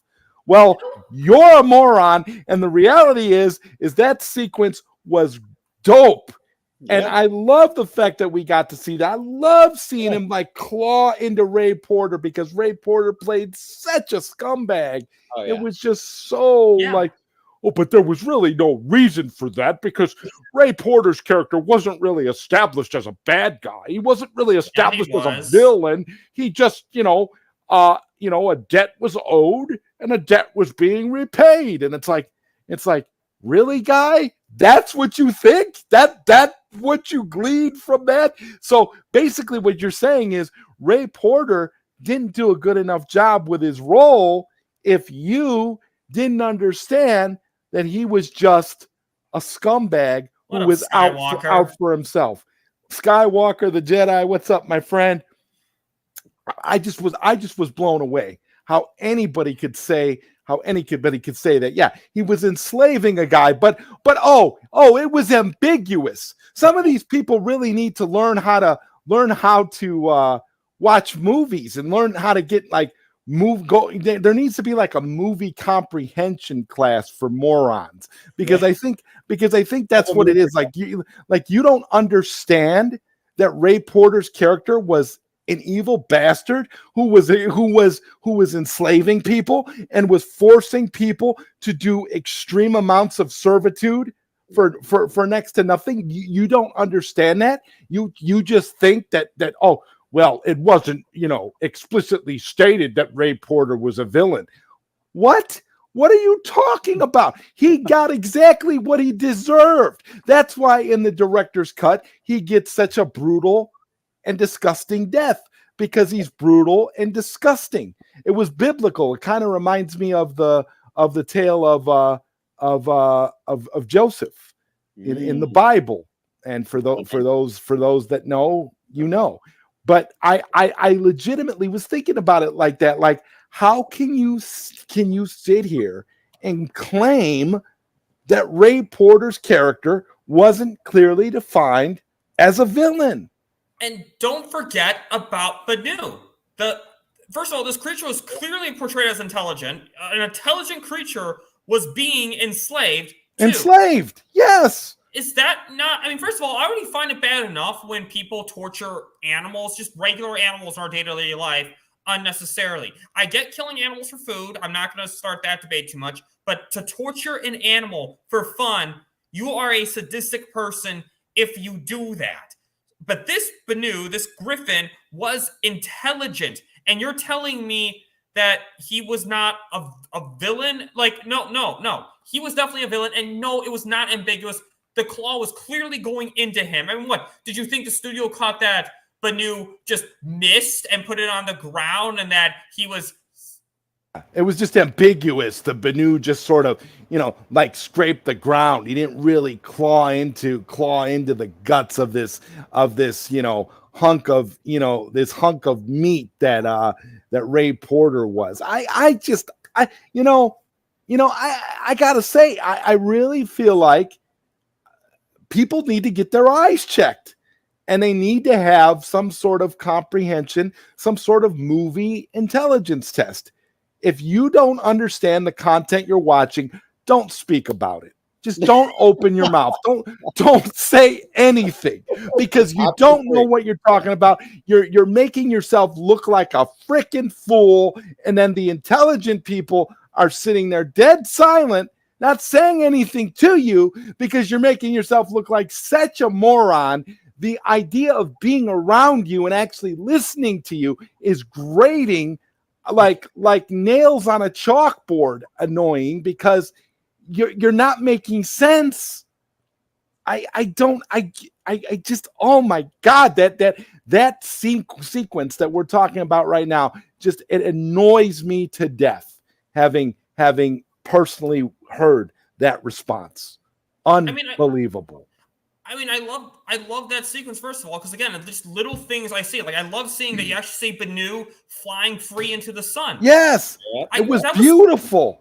That was great to see. And I actually want to plush. I want a plush Banu to put on my couch. I want to have a cute plush one to put on the couch, and then I want to do a video where I want to do like a video, like an unboxing of the plush Banu, and have them, and I want to talk about that, about that Ray Porter scene like that. Yeah, exactly. You're losing. I was literally losing brain cells listening to this person saying that. It was like, oh my God, I am. It was mind numbing to hear these grossly, horrendously bad takes about this movie from alleged Snyder fans. It was just horrid. It was like a nightmare. I was sitting there like, am I in the Twilight Zone? Am I in this nightmare world? Why am I hearing these kinds of takes? What the? Oh my God, bro.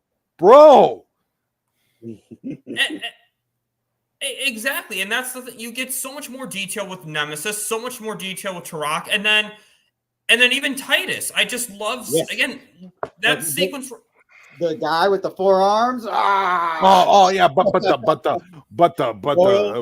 the studio cut is so much cleaner. How we got so much more from Titus. Titus made the whole recruitment of Titus, Dan, made so much more sense in this movie. Oh yeah, I don't think these people watched the same movies that we did. I really don't think they did. I think this is the thing. If you're making dinner and you're jerking off while you're trying to watch this movie, you're gonna miss a few details, my guy. You're gonna miss a few things that are very important to the plot.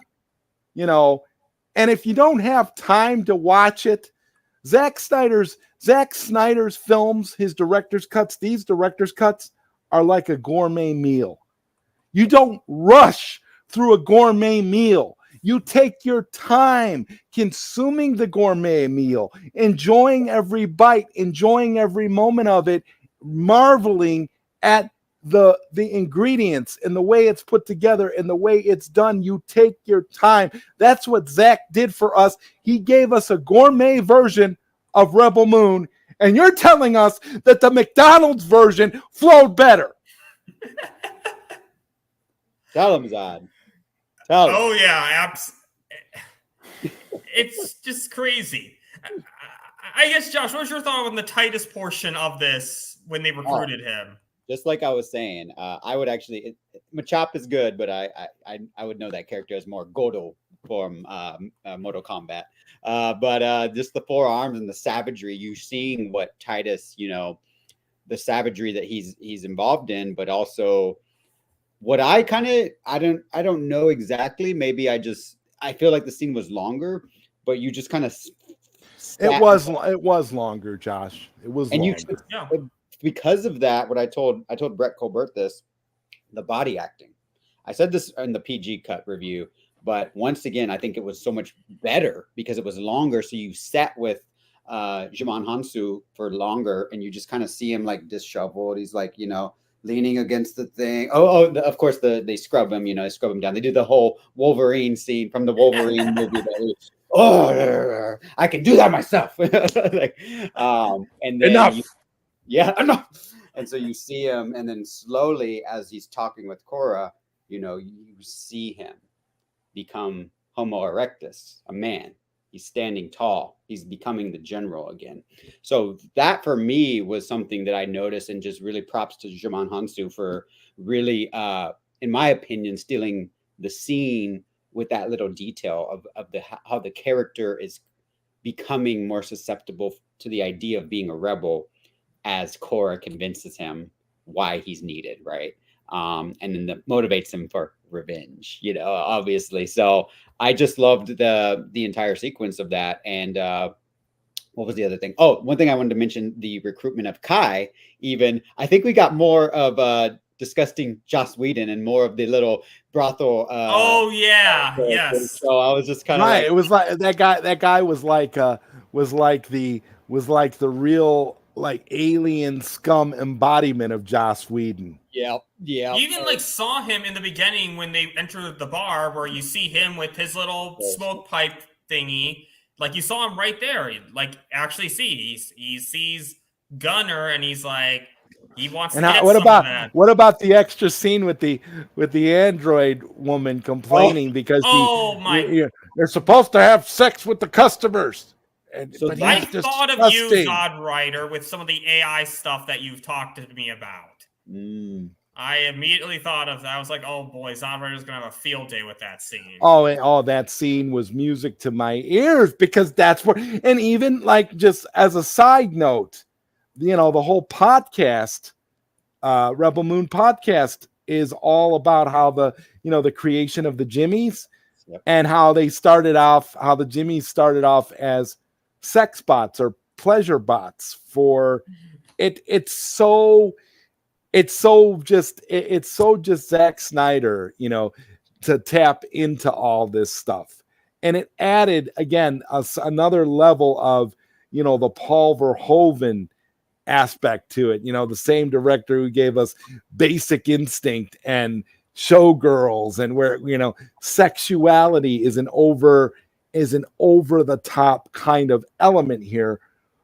But don't ask the prudes that watch that. No, that's unnecessary. All that brothel stuff was unnecessary. We did not need to see titties. We did not need to see brothels. We did not need to see any of that sex stuff. We're not about sex stuff here. We're about sanitary films that we can watch with our wives and children and grandmas. And that's the kind of movies that Zack Snyder should be making. He should be catering to those of us that want sanitized films that everyone can see. That's why the studio cuts are better. Let me tell you something, quote real quick, Zod, that was said at the Q&A by the moderator. Thank you, Zack Snyder, saving us from a sea of sameness. That's how I would just encapsulate that little quote. Right, because these director's cuts are supposed to be insanity. This is the thing. I don't even think that, because a lot of it was derived. Zack Snyder was obviously a big heavy metal fan. Oh. And when I say heavy metal, I'm talking about the animated movie Heavy Metal. If you have not seen the early heavy metal movie that inspired a lot of what you see in Rebel Moon, you're doing yourself a disservice, and you need to watch Heavy Metal, because you will see a lot of why, where Zack got a lot of his inspiration from. The movie Heavy Metal came out in 1981, and it is an animated masterpiece that basically is, will show you and will prove to you why Rebel Moon is the way that it is. And you get a lot of the influences and a lot of the things that you see. We know that it's Seven Samurai inspired. It's number one. The number one inspiration is Seven Samurai. But I think the number two inspiration for these Rebel Moon, particularly these director's cuts, is Heavy Metal. There's a lot of heavy metal in these movies. 100%. I mean, and that's the thing about I actually couldn't be honest. I was expecting more from the brothel scene. I even told Sky and Leon, I was like, "Oh, I thought." But you got to remember the prudes. The prudes would be. I mean, imagine this same asshole. Okay, just imagine this same asshole that is saying that the studio cuts are smoother and they're better. Just imagine him, all his complaints about titties and sex and violence. Imagine how if the brothel scene just went a little bit further, Josh. Just imagine just a little bit further. If Zack takes it just a little bit further, like V. Castro does in the books.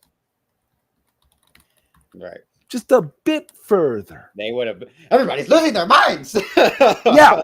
And this is what I'm talking about. I'm sitting here thinking to myself, I've never seen a bigger bunch of prudish people that just don't understand. How can you be a Zack Snyder fan and not understand what Zack is doing here? How do you not know? Exactly. You're showing the scum of the real world. That's how life, that's how it is. And also another scene that's really great, and this isn't even a violent scene, but it's just another little scene with the recruits I really loved. And it's that scene where they're waiting for the blood axes, and Kai and Terrock and Titus are all talking and they're arguing. Kai calls Terrock a coward, and even it was like, I think it was he who even said he never trusted that pilot in the studio cut. And it's like that little scene adds to that right there. So you can't tell me that the recruitment scene just in general, it just flows better. There's a lot of little details that add to the world, show the goriness of the world, and just makes the recruitment a lot better. And here's the thing. I'm not a big fan of gore and violence just for the sake of gore and violence. Like Modern Family Guy, I stopped watching because a lot of it was just violent humor for the sake of violent humor. Whereas, I love South Park, for example, where they do violence and humor. It's clever. It makes sense to the story. It makes sense for the comedy. It's not done just to gross you out. And again, I'm not trying to say Zack Snyder or South Park. I mean, different genres completely. But the point is, the idea of that the violence is being used cleverly, the gore is being used cleverly. It's being used to tell the story, and that's what I really respect with the opening scene, with a lot of these recruitment scenes, and also transition us perfectly to the priest and the teeth. Those guys, I don't know if they're actually priests, but they're chanting. And my God, when I saw that in the opening sequence, and then when they kill Levitica and all these other people, they kill the teeth. And I think they did this with Sindri too. They take the teeth just put it in that mural, and I'm thinking, oh my God, what? They're no. I have a question, Bat Dan. Where were these teeth in the studio version? Not there at all. Where was this important plot element that adds more to the lore? Missing in the smoother studio cut. Missing completely. It's not. Josh, you're muted. If you watched, that was a talking point in the theater because the way that they did, I don't know if y'all saw Skiiwalker the Jedi's little promo that he did, but they had a little 1-minute snippet of fans reviewing just part one because they basically, during the intermission that was an hour, they started filming. Me and Commander Colbert did one too, but I don't know if we're going to make the cut, but everyone was talking about the teeth. That was like the talk of it, like the teeth. And Zach even had a whole thing about it explaining in the Q&A. I have videos that I'm going to post, but Leon, I think, has posted some of them. But yeah, it informs. They should release that mural as like teeth candy for Halloween. Oh, yeah. Oh, God. Sindri flavored.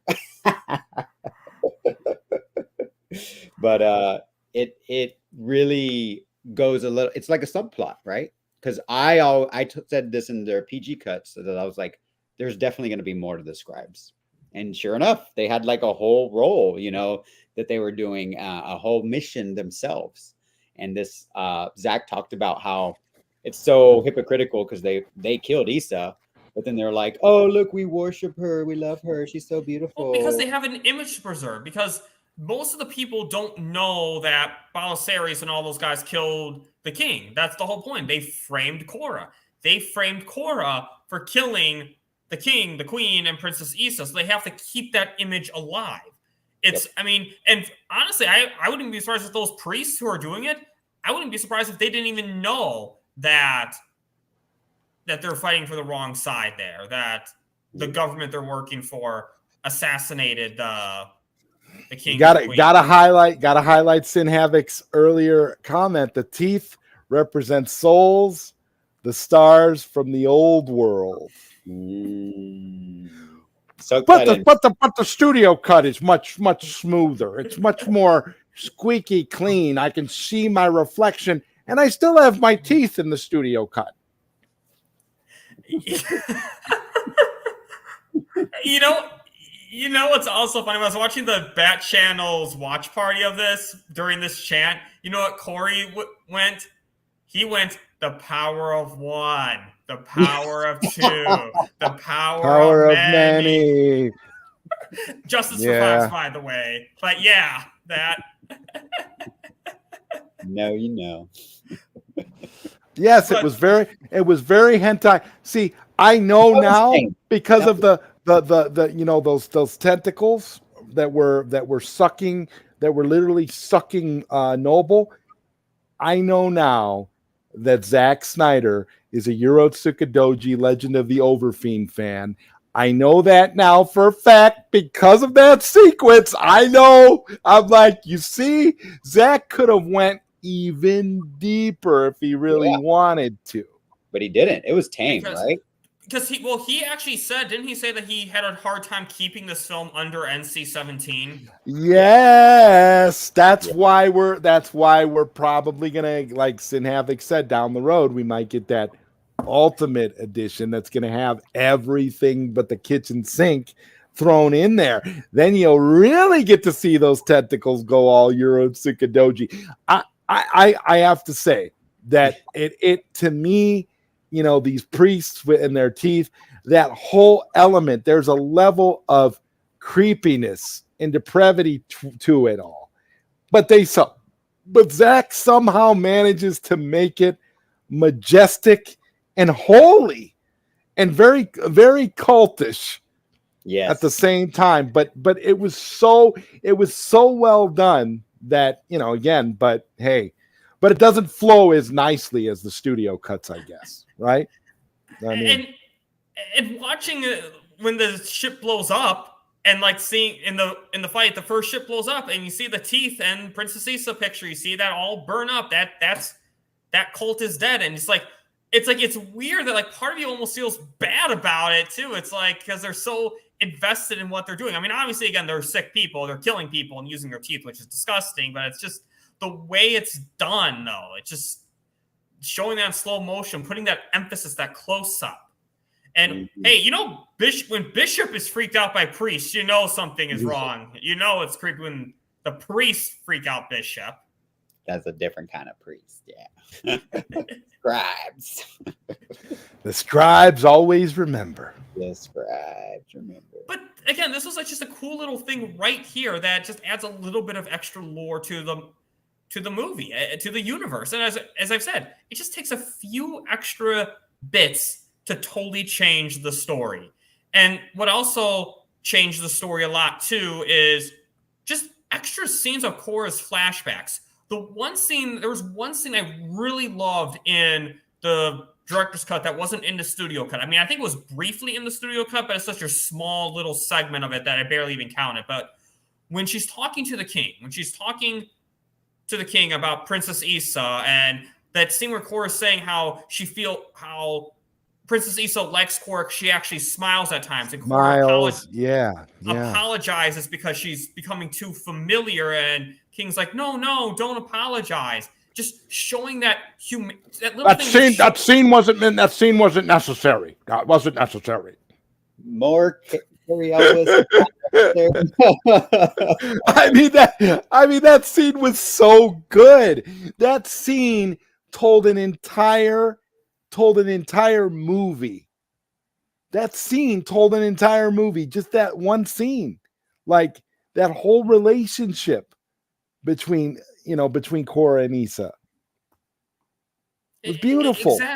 Exactly. But also the other story it told, though, it really told the story more about how the king is actually winding down, how he's actually becoming a lot more calm. And you see that's when he's yelling at Belisarius, and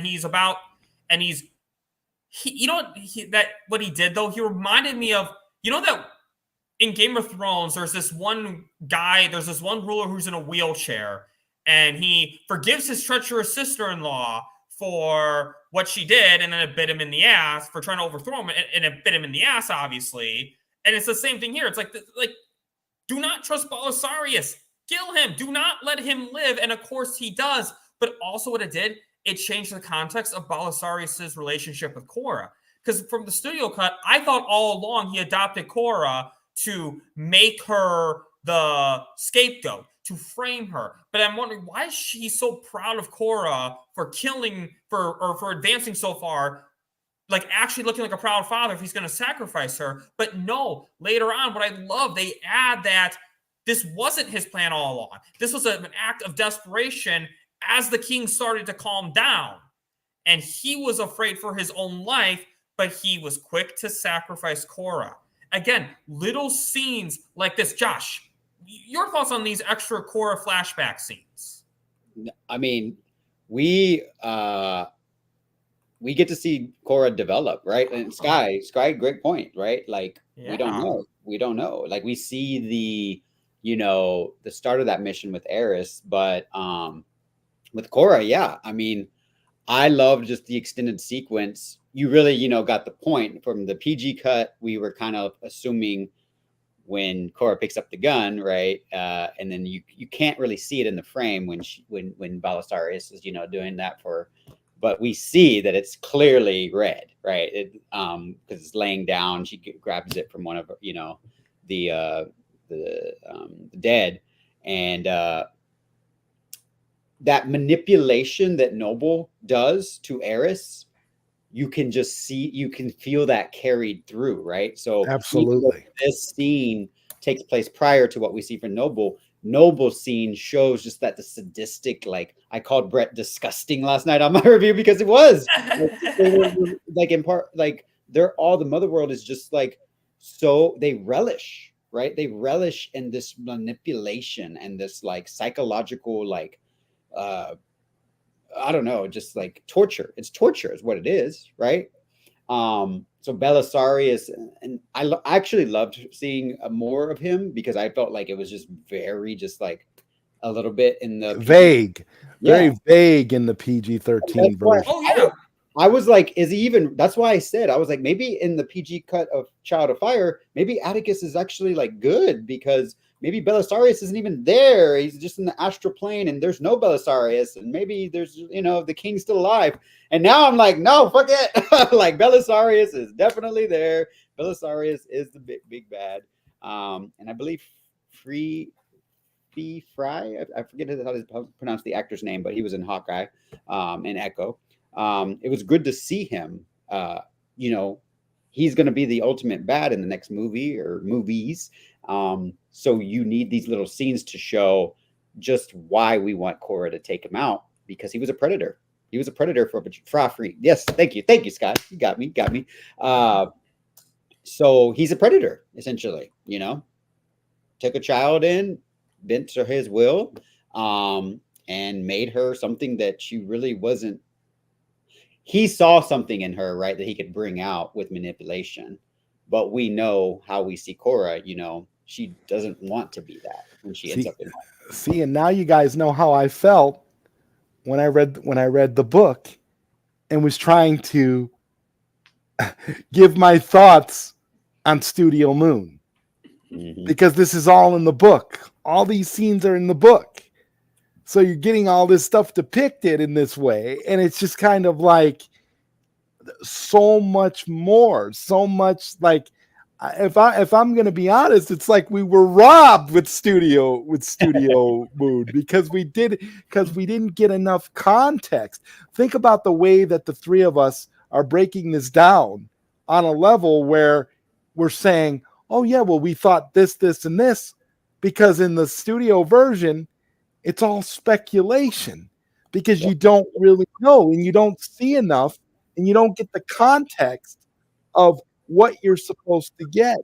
Whereas here, it's all right in front of us. Now we know. Now there's no more. There's still a lot of stuff to speculate about what's going to come next. But ultimately, it's like the motivations are clear. The elements of the villains are a lot clearer too. And, you know, all of Korra's flashback scenes were amazing. Yeah. I mean, this is why, like I was, when I was telling you guys, when I was talking about the book, I was like, I can't look at the studio versions, the studio version the same way. I wish I didn't read this book after seeing that, because it really did kind of taint my view of the original movie, because there's so much that was cut out, so much that just isn't there, that doesn't exist. It leaves too much up to the imagination. And if you're not invested in the lore and you don't care about the story, you're not going to care. It's just going to be all throwaway. Like the critics, they all had their reviews written before the movie was even released. So it wasn't like they were watching it anyway. That's why I say when you got the Netflix version, you're just like, Zack isn't going to get a fair shake no matter what. He's not going to get a fair shake regardless. Mm-hmm. So you just put the director's cuts out there, because at least the people that are engaged with Zack's work, the ones who these movies are made for, are actually going to care. You know what I mean? And this is all essential. This is all needed material. Yeah. It's more meat on the bone.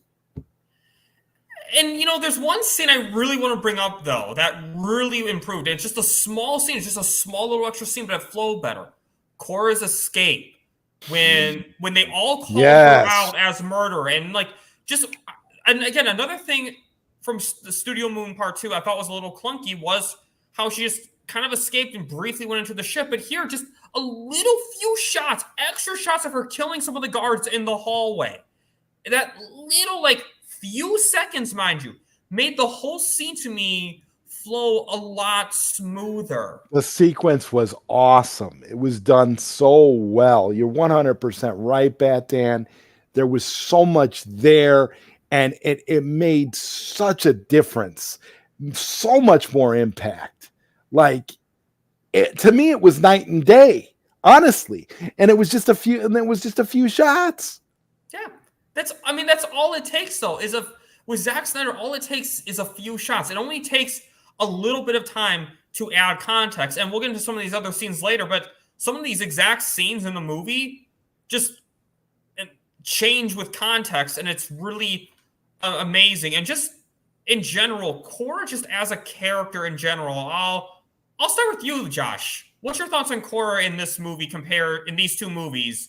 I forgot, 2 movies compared to the studio cuts. Do you have a topic on sex by chance, or no? Actually, we have a was it too graphic? We can put so it can be covered there, or you can cover it here. So for me, honestly, I told the fellas this in person after we talked about the movie. There was one guy in particular, I forget his name. He was a fan, but he was just kind of like, "Oh, well, you know, the Zach's going to get a hard time because the sex and there's just too much. It's too much." Kind of exactly kind of how you were saying, Zod, and that's his opinion, I guess. But I think the most of it, like he was one out of like, you know, majority, and we were just kind of all like, because for me, honestly, like if I'm being honest, Zod and Bad Dan, Zach was tame with this version. Like that's why I do feel like there is room for like a MA version or even rated X version of Rebel Moon, an ultimate cut, because I was expecting a lot more. And when you have the sex scene of Korra at the beginning, from a human perspective, and what we know Korra to have been, the situation that she's in, she's an outsider. I always said that she felt like, you know, very Man of Steel-esque, because it was kind of like the hero's journey, right? She's an outsider, gets ship crash lands on this planet. A, you know, older villager takes her in under the wing, and there's a structure, there's a sociology to the way they have to harvest, you know, and you have to become part of the village. You're all together. You're getting your hands dirty. You're soiling the dirt. You're working with your hands. You're, you know, farming essentially. And Korra is just very like focused and mission bound, right? And her father, you know, Hagen, I believe is his name. Yes. Bruce Vane. Dare talk to us like dogs.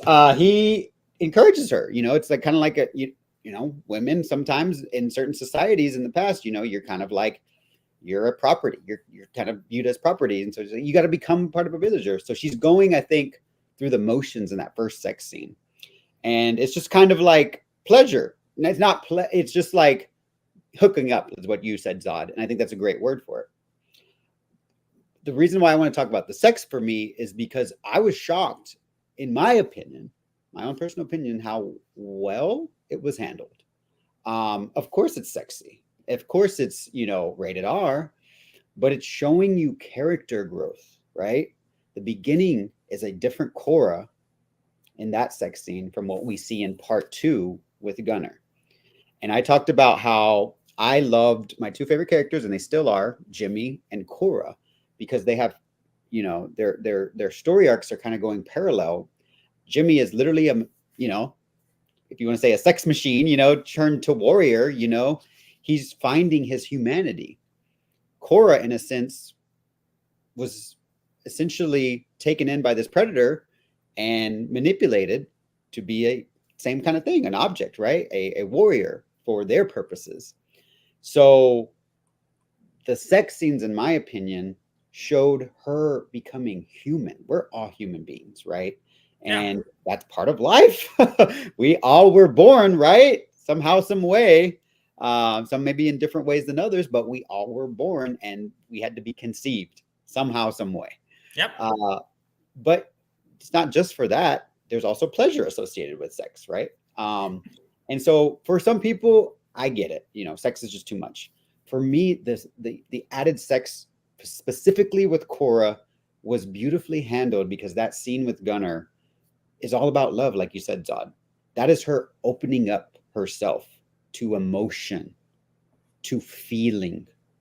She's been deprogrammed from the soldier that she was, and she's feeling now for these villagers. She's feeling for this man who's literally got no real training other than being a farmer, but he's willing to step up for his people, to do the right thing for a mistake that he thinks he made by, you know, kind of trying to negotiate with Noble and learning the hard way what that will get you, trying to play nice.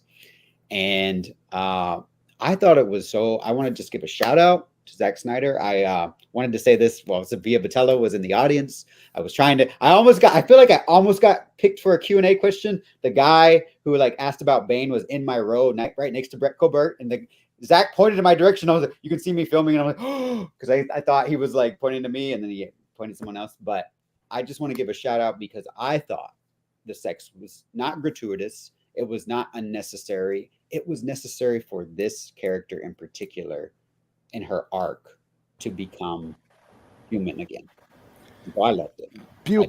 Beautifully said, Josh. And I just want to elaborate on that a little bit, because my biggest problem is the people that have the inability to understand how sex was used in this movie to convey Korra's character arc. I actually heard somebody say this. You actually said, well, they showed her having sex in the beginning of in the first part, and then we have to return to it, showing her having sex with a different person later on in the second movie. So it's kind of like she's just kind of he went short of basically calling Korra a whore. He was kind of alluding to that, because he didn't understand the sexuality and the way that it was depicted in the movie. And I'm sitting here thinking, have these married people like literally gone docile when it comes to sexuality? Do they not understand the difference between just being with somebody for pleasure because sex is a need, like what Korra was doing in the first person? And what I love about the first sex scene is that if you notice, she was not looking him in the eye at all. She was constantly looking down. She was constantly moving away. She just wanted to feel him. She wanted to experience the raw animalistic pleasure of their sexuality. She was doing it simply because of how it felt. They were, like I said, they were hooking up. It was not because she loved him. She was objectifying him, and she wanted him to objectify her. But he was trying to get, if you watch that scene, he was trying to get personal with her. He was trying to get in her face. He was trying to kiss her. He was trying to give her affection. And she did not want affection from him. She just wanted the physical, animalistic aspect of sex. Whereas when you get to part 2, when she's with Gunner, you get the romantic, soft, human aspects that you talked about, Josh. And to me, that was beautiful, because you saw 2 very different sex scenes, whereas these morons just see it as smut, just see it as, oh, that Korra, she's just a slut, she just gets around, we saw it earlier, we didn't need to see it again. I think Zack just went a little bit too far. No, yeah, Socks, and I said that too. There's a big difference. Yeah. And I'm sitting here like, what are you talking about? How do you not know the difference? How do you not understand? Is it because, they've been married for so many years that they literally forgot how it all started? Did you forget how your children were conceived? Did you forget where it all started with your significant other who eventually became your wife? It's got to be about lust and feeling good at first, before it can be about passion, romance, and the beauty of that type of interaction. There's, like Sox was saying, there's a difference between having sex and making love, and that's what Zack was trying to convey with those 2 Korra sex scenes. So Korra, as a character, for just the topic as a whole, Batan, is much more well-rounded, has a lot more depth, and is just a great character in the director's cuts versus, a sort of, a lesser character in the studio versions, because she's definitely not that flushed out in the first versions.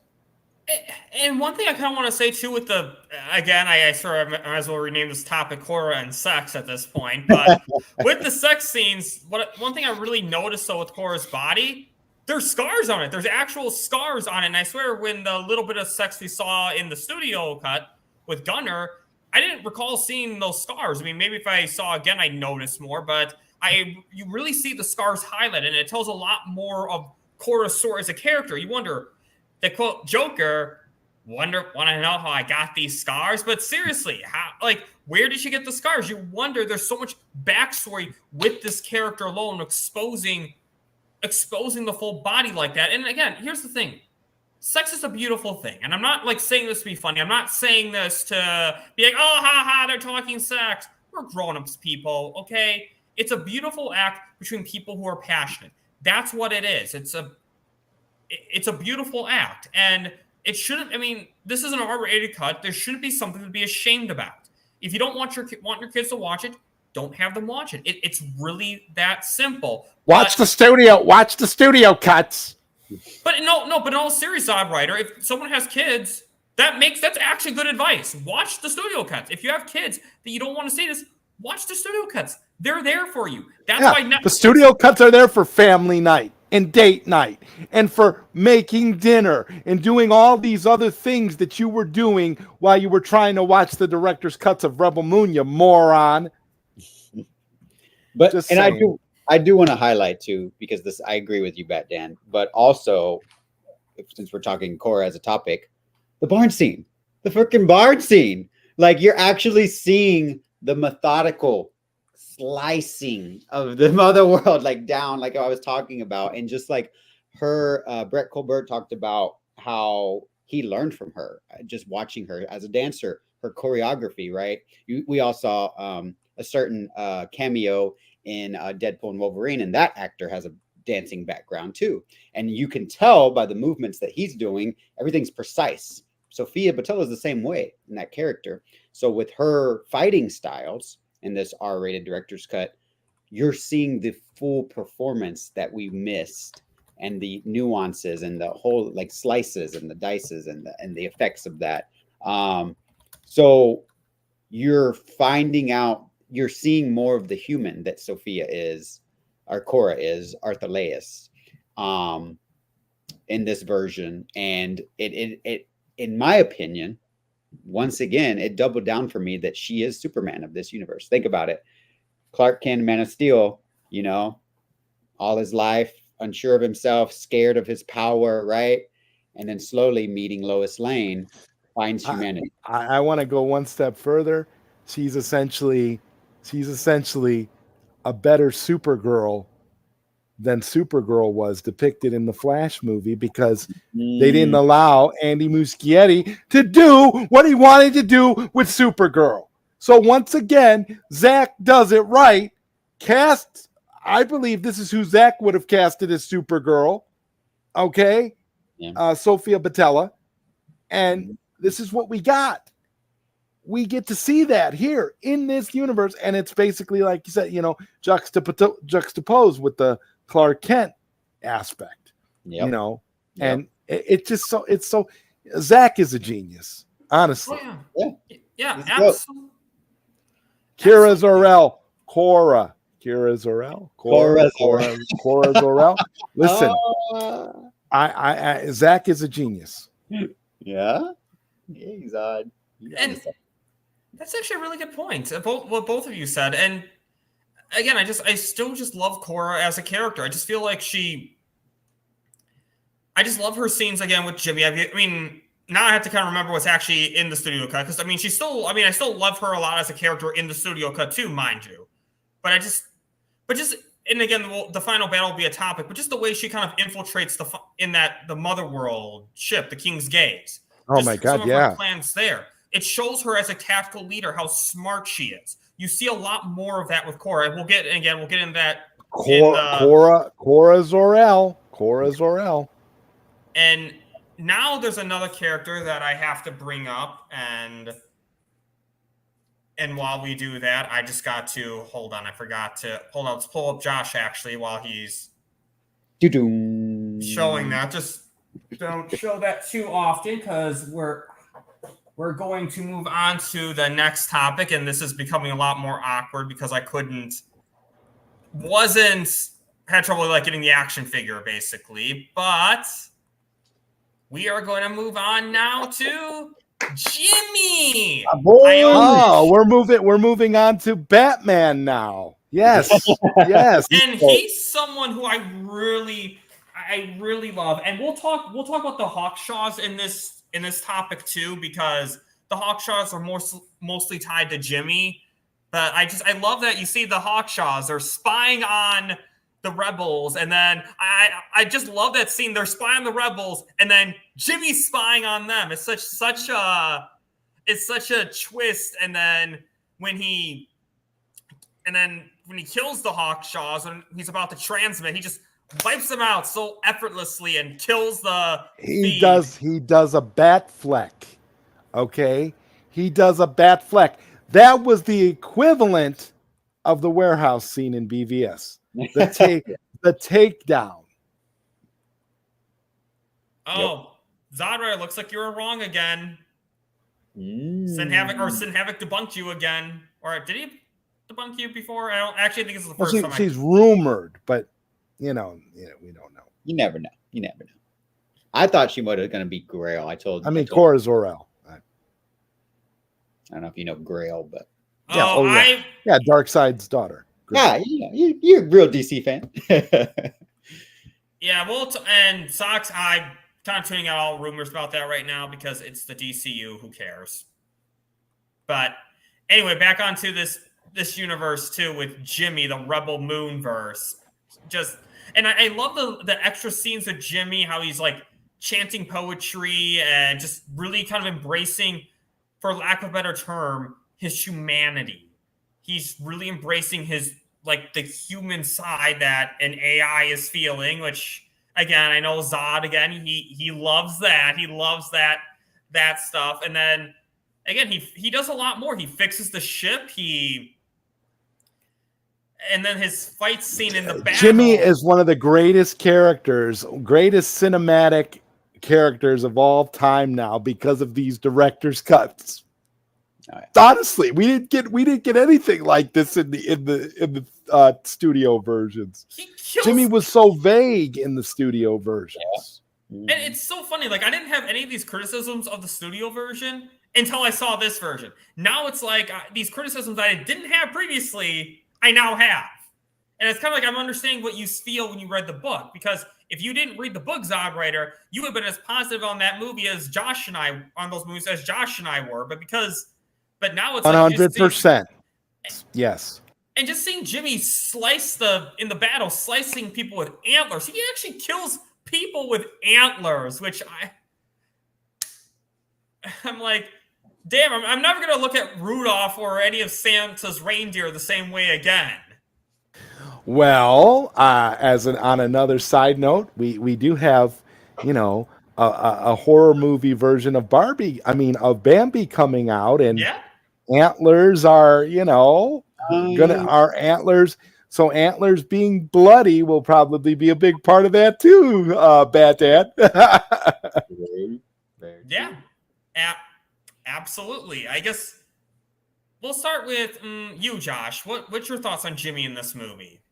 Movies? Of course, like I said earlier, Cora and Jimmy are both my favorite characters, titular characters, I think. And I just love their journey. Like everything that Zod, it all kind of connects. I know it's kind of like weird how to connect this, but like One Punch Dan, like AI, you are the reason why I just decided to say yes to you is because I know you're more informed about this technology than I am, right? And what it's capable of. And I get some people were like, I was a little bit, of course, what I went through with my Facebook being disabled. I was like, but I encouraged you because you're helping me learn more about it and not be scared of it, right? So with Jimmy, they talked a lot. They had a whole section in the Q&A where, you kind of are realizing this Jimmy, it's all code for him, right? None of the things that he's taught that he knows of actually happen to him. he never experienced Issa at all, right? This is just something that was fed into his brain. But when you find out about the AI background of how the Shinoshal, the podcast, check it out. I have not honestly yet, but I did read some tweet threads about what the highlights were, and so it kind of helped to give me, a background. And the Jimmys, like you said, are starting off as objects, right, to serve others. Let's just say it that way. And so that programming is also there, right? But it doesn't have to just be that, right? It can be just emotion, right? And so I think that the scene, having extra Jimmy, having this extra knowledge and these extra scenes with Jimmy, the Sam scene, when he first, talks to her about the legend of the Issa. And for me, it hits so much harder when you see him light up, right? Because he's just feeling emotion. And in that moment, I don't think it's sexual at all. I don't think it's like anything. He's just remembering what he's programmed to remember, and that is compassion. And by the sweetness of Sam helping him rinse off after Marcus puts his face in the, horse shit, essentially, he feels for a being that's not himself, right? He's not just there on a mission anymore. He's like, oh, this person cares about me, talked with me, had a moment of genuineness. And of course, when push comes to shove, after he has that emotional hook, the antlers come off, baby, and he's just wrecking people. Like, oh my God. The ovation for the director's cut of Jimmy in part 2 was so much louder, because I did not attend part 1, but I did attend Scargiver, right, in theaters. It was already a huge ovation at the Egyptian, but man, when Jimmy shows up and he does his little Superman, I do think he's Batman too, but he's also Superman, because when he stops the bullet and you see his silhouette with the cape, he's like not impressed, and then he just goes ham with the antlers. People were freaking out, man. I was freaking out. So I loved seeing this dude, the iconic Anthony Hopkins, and Dustin Sighthammer, I believe, is the motion capture guy, stunt actor. They brought this character to life as a human being, even though he was made for war, right? By having him have an emotional human hook, he's going to bring out that warrior in order to protect compassionate life. And so for me, it just really, the extra scenes, all the little build-ups, him, taking out I loved seeing the Hawkshaws too. I'm glad you included that, Bat Dan, because I think Raphael Corkshire was the name of the actor who Sky interviewed at the red carpet for part 1. And I believe, I don't know this, but I believe he was one of the Hawkshaws that we got to see Jimmy take out. So I don't know if it was him either at the brothel scene when they captured the guy, but it kind of seemed, I was trying to I need to rewatch the scene. It looked like it was the guy in part 2, one of the guys in Hawkshaws in part 2 that Jimmy takes out. So I love that little extra subplot that Jimmy was the Batman and Superman watching over the villagers. It made it epic for me. So the only thing I will say, the studio cuts did kind of ruin that subplot for me a little bit, because I knew the Hawkshaws were not going to have that much of an influence, because I knew that there was only so much that was going to change. And I knew if the Hawkshaws had did something too big, it would have changed the entire battle. So I still kind of knew their influence would be minimal in the movie for that reason. But also, you saw Jimmy spy on them too. I mean, the instant you saw Jimmy there, they were only going to do so much. So I don't know. I kind of maybe walking that back a little bit as I discuss it more out loud. But ZodWriter, your thoughts on Jimmy in these cuts? I love Jimmy in these cuts. As a matter of fact, it's like I have a new appreciation for Jimmy. I liked Jimmy, in the studio cuts, but I love Jimmy in the director's cuts. And because there's so much more depth, There's so much more character. There's so much more action. There's so much more to Jimmy, period. And then learning about Jimmy in the podcast too. This is what I'm talking about. You cannot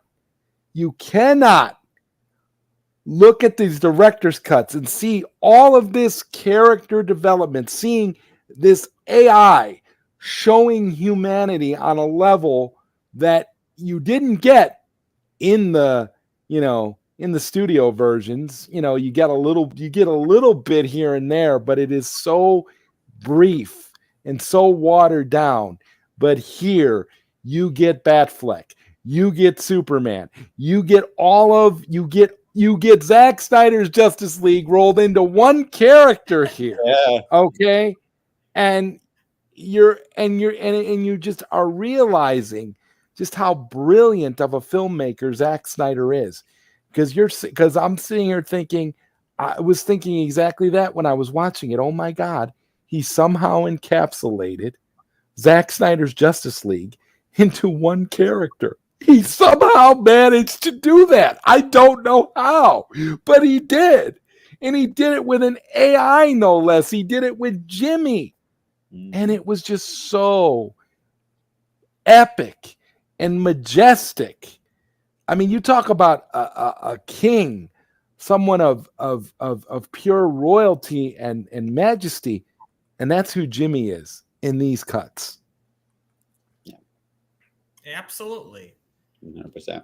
And Anthony Hopkins, great actor. Oh my God, great! I mean, I didn't even miss the Jimmy narration from the studio cuts. I just now realized it. Yeah. I didn't even miss it. I was like, I mean, it's great anytime Anthony Hopkins gets a scene. His whole Shakespearean air. But at the end of the day, we got more Jimmy here. We got everything we needed, Yeah. Exactly. I mean, we had all the narration in part 1 and all that. So, I agree. I was totally fine not getting Jimmy in the opening act because we got a lot more Jimmy now. And another subplot I really loved is Eris and Sam, because I will say this. In part 1, one thing I did think was a little weird, you don't really see the village after that.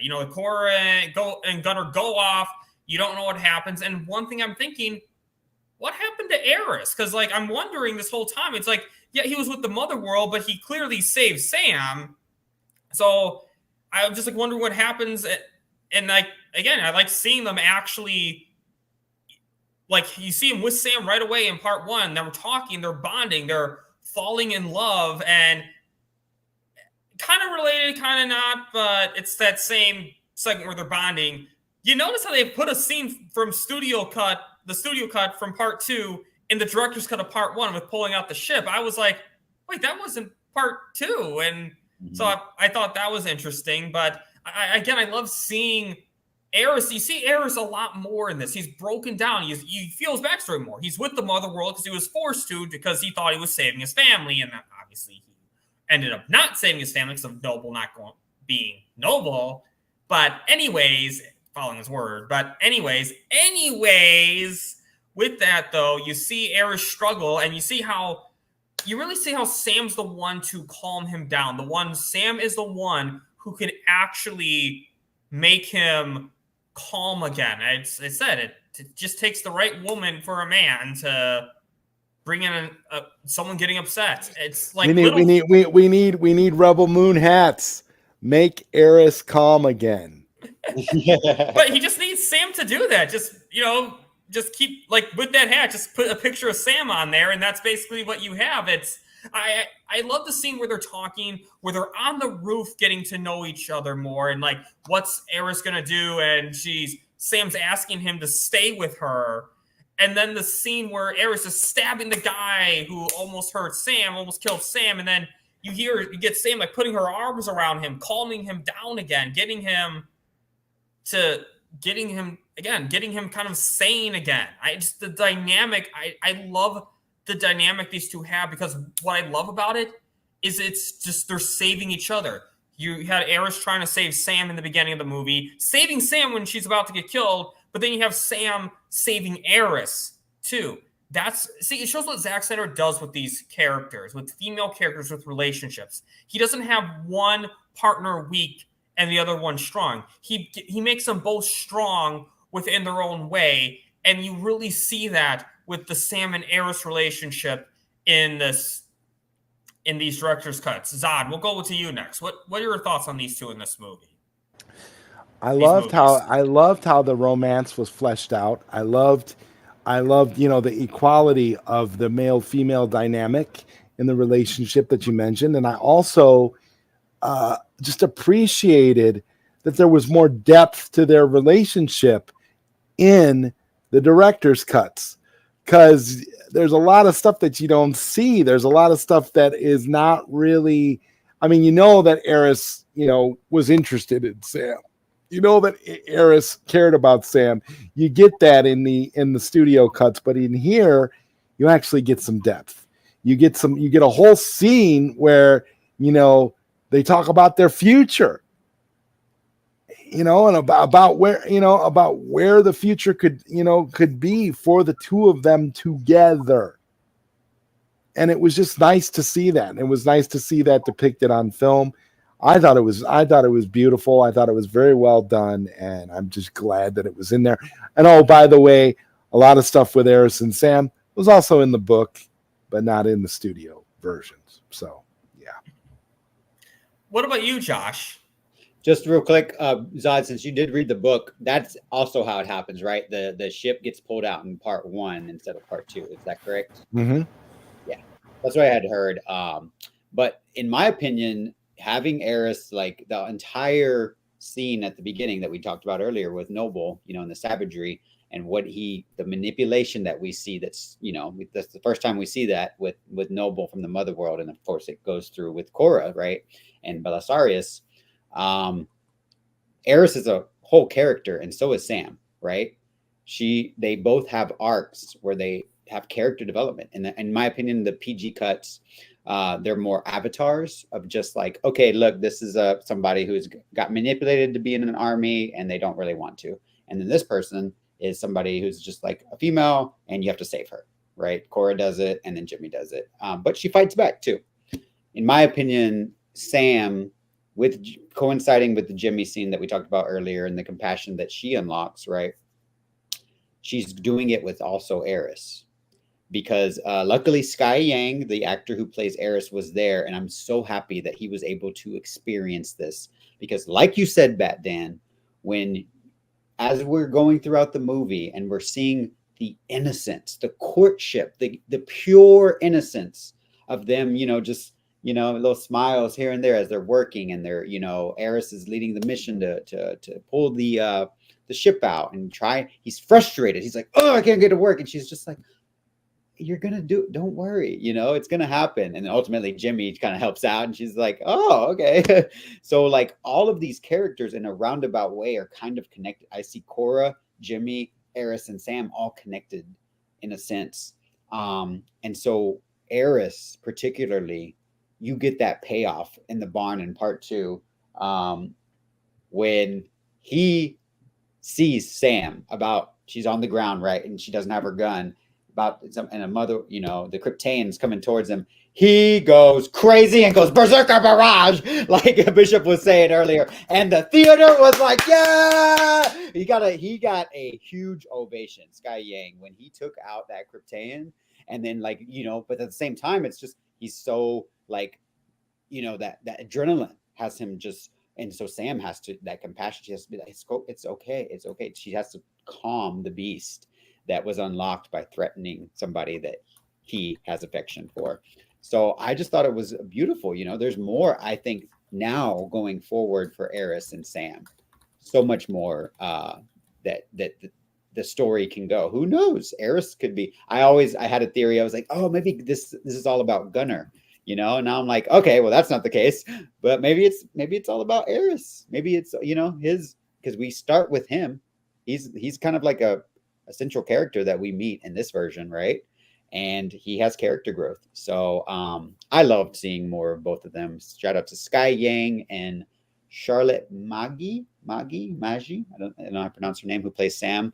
I think they both did just a great job portraying human beings, but young human beings, and the innocence of courtship and just trying to survive in this lawless galaxy. I thought it was beautifully done. Well said. Well said. And I will be honest, there was a scene I was concerned about with the director's cut. And I was worried, you know, that scene where Korra saves Sam, and before that happens, I was worried that the director's cut was going to go further. And I'm like, that's like the one thing I was a little like, I kind of hope they don't go further than that. And I think although they might have like licked her face or something, but not like extremely further. So I was really glad that it didn't go too much further than that, because I feel like the studio cut kind of told that perfectly in that. So I'm really glad the director's cut did not go further than that. Yeah, agreed. But still, maybe the X-rated cut will go a little bit that's further. true. The ultimate edition, you know. There's going to be some hoeing in that one. Right. Well, you know, see, Zach had to go a little bit further with the hoeing, and we got that. I mean, he literally turned Korra into a whore from the first movie and the second movie. I mean, it's ridiculous. I mean, how many times do we have to see her naked? How many times do we have to see her scars and her titties? I mean, Sophia Botella is a beautiful woman, but, you know, I got to answer to my wife, and I've got to eat dinner in 15 minutes. So, I mean, I don't want to see that. Unbelievable. I mean, if they thought that was bad, I mean, look at Noble, so much more brutal. And ZodWriter, we'll start with you again. What's your thoughts on Noble in this? Atticus Noble is another reason why, after I read the book, I could not look at the studio cuts the same way. Atticus is a pure evil villain. He is evil Space Oppenheimer, in my view. And I honestly loved every moment of it. I loved hating Atticus in this movie. I thought that the role was played so masterfully, so sinister, so just pure, just nothing redeemable about the character whatsoever. And I actually really, you know, I loved it. And I thought, oh my God. And it was so brutal. He did not hold back. He didn't pull no punches. Every part of gore, every piece of gore that was, you know, whoever was the recipient of Noble's wrath, it was earned. He did a great job. For me, I love this character. I think the character is just as menacing and scary as Darth Vader, to be honest with you. Well, at least Darth Vader had a redemption arc. It was actually good in Darth Vader. But there's no good in Noble.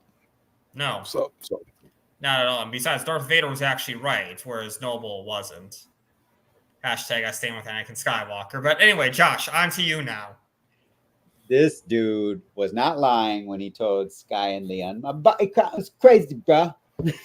Or fam, or whatever he said, because the savagery of the Sindri, we talked about at the beginning, right? But the savagery of the Sindri kill is also elevated, right? Because you see that like go right in, and when he takes the freaking staff out, you can see inside. What's his name from Ant-Man's skull? That actor, Corey. Paul Rudd. Well, that actor, I know who that is. But yeah, he Noble and even Sindri's I forget her name, but the woman, when the Kryptonian slices her, like, oh god, like that's just like, and he continues, right? Noble, just blood splatters. I thought it was so cool because at first the tentacle scene, when you see him, like, I was like, is he kind of like regenerating himself? Corey Stoll, thank you, Sin Havoc. I know his name is Corey. when I saw the PG cuts, I was like, oh, okay, is he like healing himself? But I love just that little like, you know, full body hookah that he's got going. When he goes, and you see the smoke coming out, and you realize he's having a good time. And then when shout out to Alfonso Herrera, not sure if we're related, but Cassius comes in, and he's like, Noble's like, oh, would you like to join us? And he's like, tempting, but no. And I'm just kind of like, what is that was awesome. What is going on in the mother world? I mean, I know they're supposed to pick a suitor, but I'm just like, y'all party with everything and everyone, I guess. So y'all are really bonded, brothers in arms, I'm guessing, or tentacles. So little details like that just made Ed as Noble a little bit more just vile, you know, just kind of like, you're just like, there's no telling what you're gonna do. Right? If you're manipulating people across the galaxy and killing their own families, or telling them you have to kill your father and I'll spare everything else, and then when they leave, literally point blank killing everyone, you know, no honor among these the mother world at all.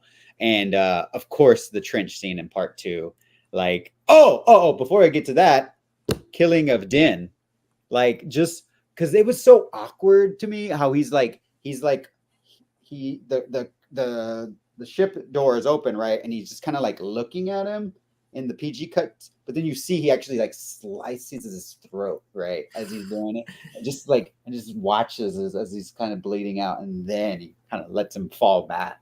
And it's just like poor Stuart Martin, shout out to Din, like just his lifeless body as his throat is like bleeding to death and falling to the ground. I was like, God damn, he's dead already. Like he was already dead. You don't have to do that. But Noble relished in that, right? Just like Brett Colbert in part 1 is fire, fire, fire. There was so many shots from the King's gaze. I was like, Brett, what are you doing? That's not necessary. They're dead already. He's dead already. I kept on telling him that. So you can see how Noble he loves to kill, right? And that trench scene is just so much more sadistic and vile. And even though it is in the PG-13 cuts, for some reason, just seeing him just like, when he's in the bottom of the trench, but there's that opening, and the guy with the bazooka, and he just like point blank shoots the guy just from the back, and just the look on his face, I was just like, I want you dead, MFer. And once again, when he gets his head cleaved from his shoulders, the theater erupted in applause. So not quite head cleaved from his shoulders. It was more like top of his head cleaved from the bottom of his head. True. Very true. We got to see all that, right? And it was, like I said, a little disappointment with Deadpool and Wolverine was the antagonist. I loved the antagonist in part in the PG-13 cuts, but I was just more, I like him. In this version, the mother world and Noble was so grotesque that I wanted the victories for the rebels so much more. And so shout out to Ed Skrein for portraying this character, who in my opinion is one of his greatest performances that I've seen from him. I love him as Francis. He'll always be Francis to me, but I think the better role he got was with Zack Snyder as Atticus. Yeah, absolutely. I agree with you. And heck, maybe Deadpool could find a way to make a joke about that. That'd be so cool. But I mean, really, you hate Noble a lot more in this movie, because after Ares kills the father, he takes his brain out and is like resetting memories of their lives. It's like, what an extra way to torture people before you kill them. I'm like, damn, this guy's a sadistic bastard and no loyalty towards his men. I mean, Cassius was his most loyal supporter. I would say his top man.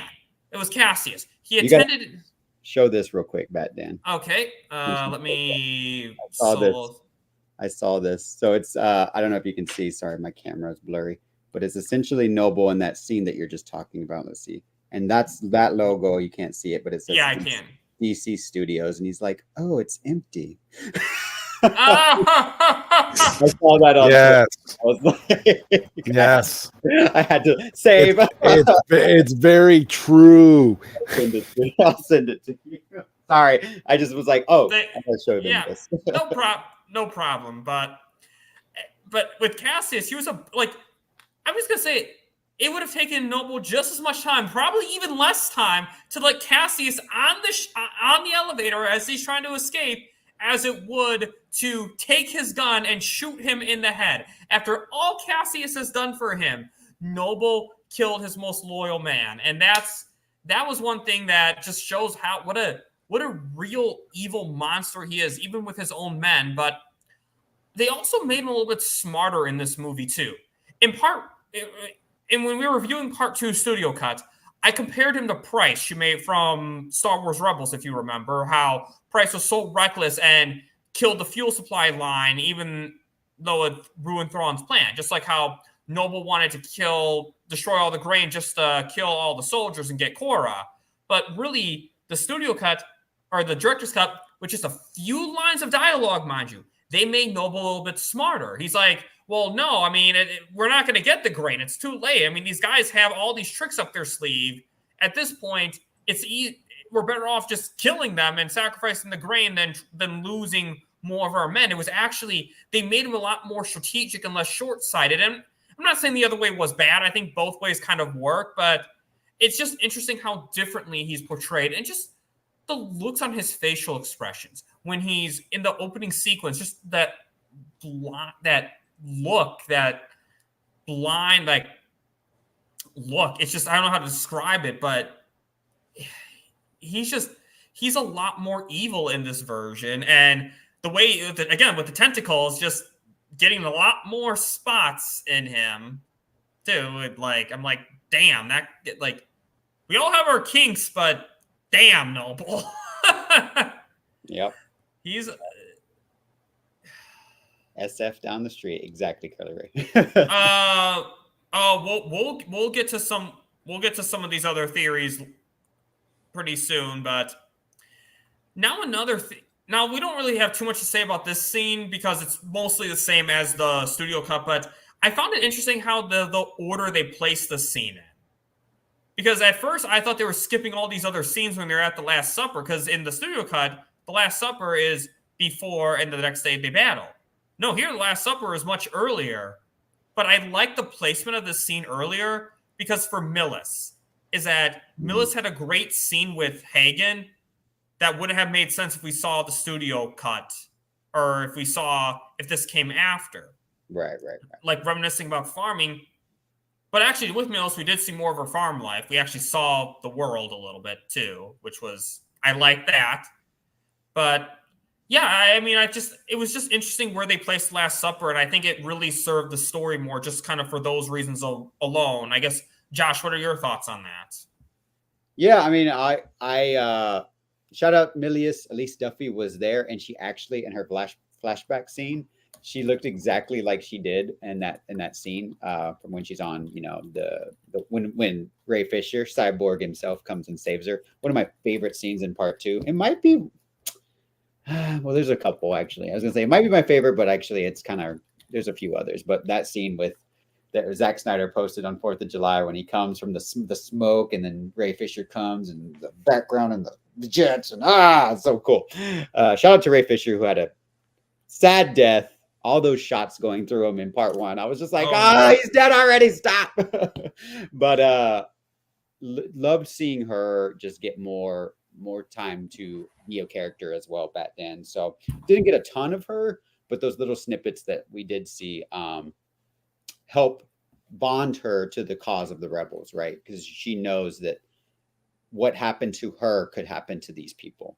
And so it motivates her even more to take up and be a blood axe, because she saw that, her idol, Darian, fall in battle. And I love her scene every time that, Savage, like, as she like goes berserk on everybody after seeing Blood Axe taken down. Loved it.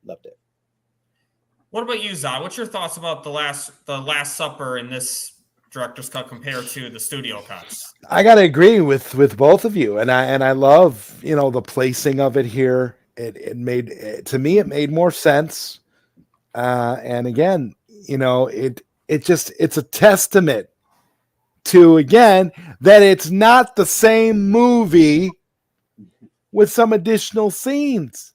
It's a different film. They're different movies.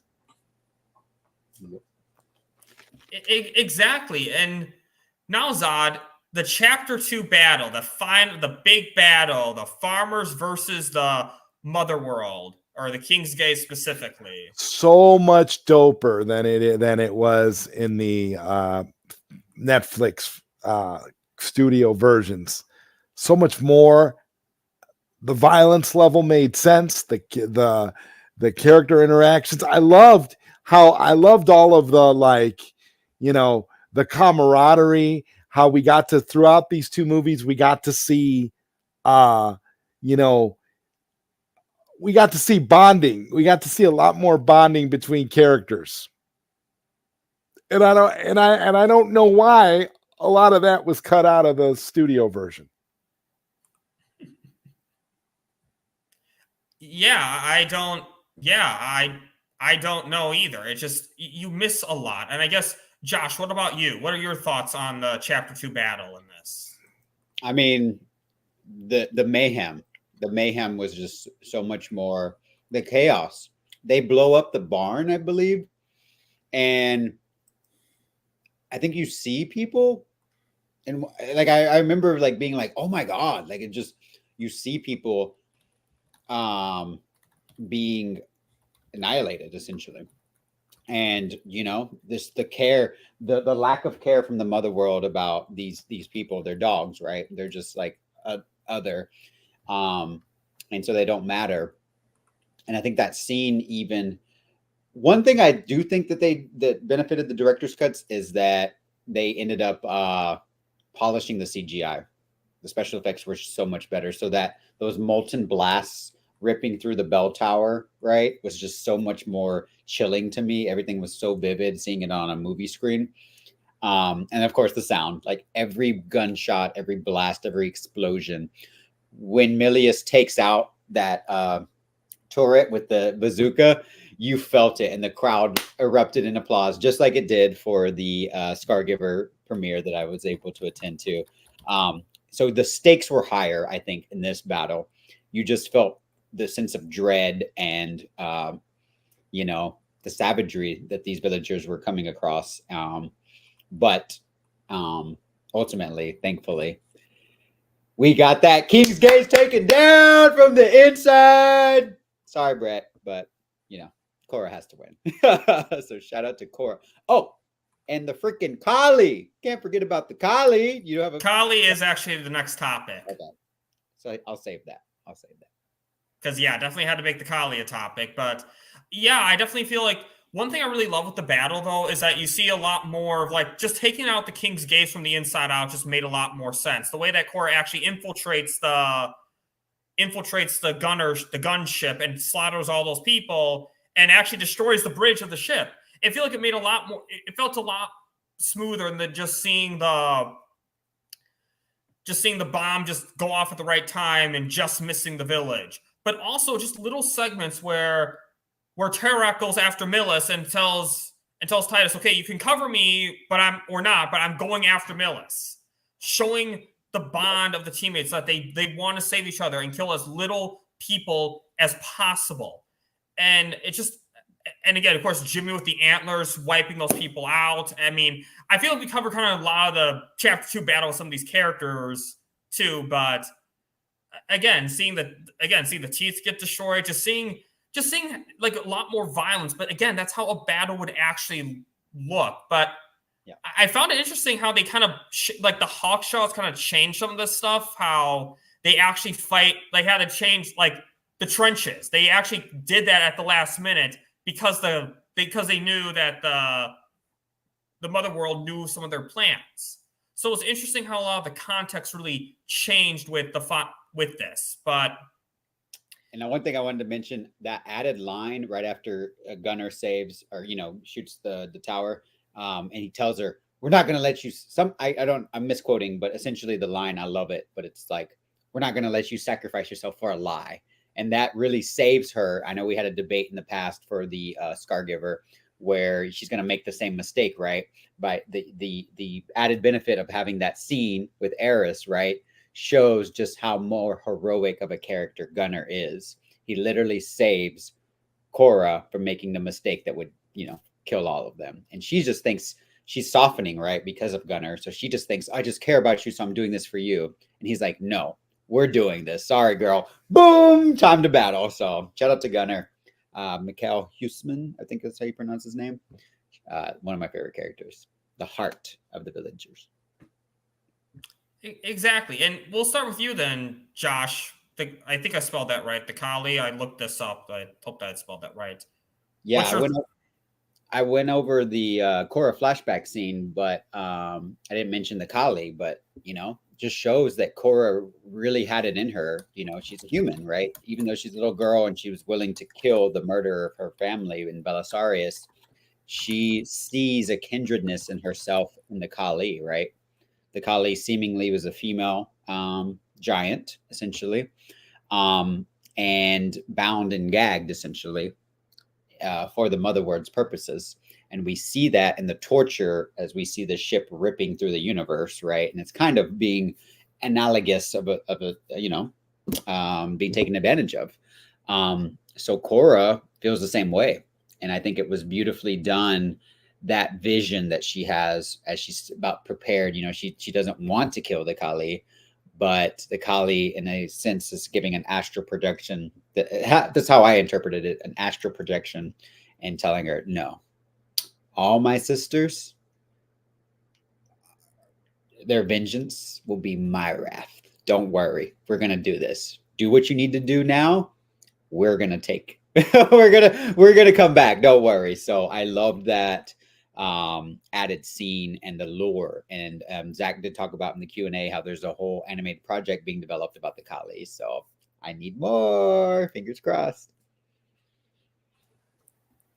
Oh, yeah, absolutely. ZodWriter, what about you? Oh, yeah. I mean, again, it was phenomenal. And, Josh hit the nail on the head. I got to agree with everything Josh just said. Unbelievable. Great.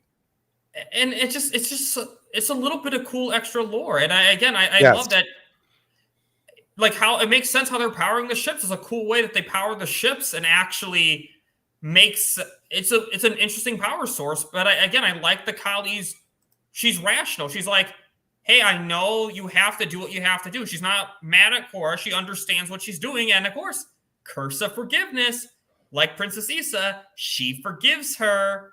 So yeah. I think there's a lot more that we can really discuss with this character. Like a lot more we can explore with this character that could really come up with this species, mind you. But I think, Josh, you were pointing out that in the studio cut, you can actually see the eye moved of the engine. Mm-hmm. Yeah. And now I want to kind of get into the confirmed deaths, because it's so funny. We thought Cassius, Brett Colbert, the commander of the King's Gaze, and Darian Bloodaxe could be alive. And with Darian Bloodaxe, I'll take a quote from Wolverine. If he survived that, he's praying for death. So yeah. It's funny because you thought that maybe they could be alive. Nope, they just censored it because some of them were too violent, or I guess with some of them just time. But with Bloodaxe, no, that was just violence. That's the only reason. And then Kai too. Kai, again, it was a lot of ambiguous deaths that were more ambiguous that it's like director's cut's like, nope, they're yes, a dead. lot smoother in the studio cuts. A lot smoother. Yeah, we're wondering. I mean, we're speculating that they could be alive in the studio cuts. Squeaky clean. You could see your face in it. Zod, I love you, man. But Darian, yeah, I'm sad that he's actually dead. I can't really say that he's alive now, but we suspected that. And Cassius too. We're like, they killed. I hated that. That's what made me want Double dead, because it's mi familia. Alfonso Cassius was just trying to get it. He's like, I was like, come on, killing my people. But they all needed to die after what Noble did, so it's fine. Oh yeah, exactly. I mean, let's be honest. I mean, they're all working for the mother world. There's a saying, "Live by the sword, die by the sword." I heard that in Batman Beyond. But Yep. Bruce Wayne. And shout out to Laura L as the voice of the Kali. I see people mentioning that in the chat. Yeah, she was. It's a great little. Zach loves to put voice actors from one franchise and another. There's a lot of cross IP, crossovers. So yeah, just like Brad Cage too. I guess what are your thoughts about these deaths actually being more confirmed now? Like, yeah, it was very much in your face, confirmed, but it just wasn't as smooth as the studio cuts. We get a more streamlined. We didn't need all that unnecessary gratuitous violence and death. We didn't need all that. We didn't need the deaths to be spelled out for us. I mean, Rebel Moon is what? It's like Star Wars, right? It's meant to sell action figures in cereal boxes. Right. So good night, Curly Ray. Yeah. But good night. Good night, Jimmy. But you're right, Zod. You're absolutely right. And now the chapter 2 ending sequence. We'll start with you, Josh. What's your thoughts on that? I mean, it was shocking, like so much more that we got, right? Essentially like an epilogue. It's like a part 7 surprise for me. Watching Zack Snyder's Justice League, what? There's a part 7 epilogue? And that's what I really felt like watching this in the theater. Is I was like, okay, this is where it's like, no, there's more movies, right? There's definitely more movies. And you're seeing, I loved seeing Belisarius with that scene or it's this way. He's like, no, shh. I love this part. The first trailer. Yeah. The one that you and I covered on the Mike Sutton Memorial stream. I think it was. Yep. We go back on Space-Tastic discussions. And seeing the astral plane too. Something looked different to me on the little astral plane.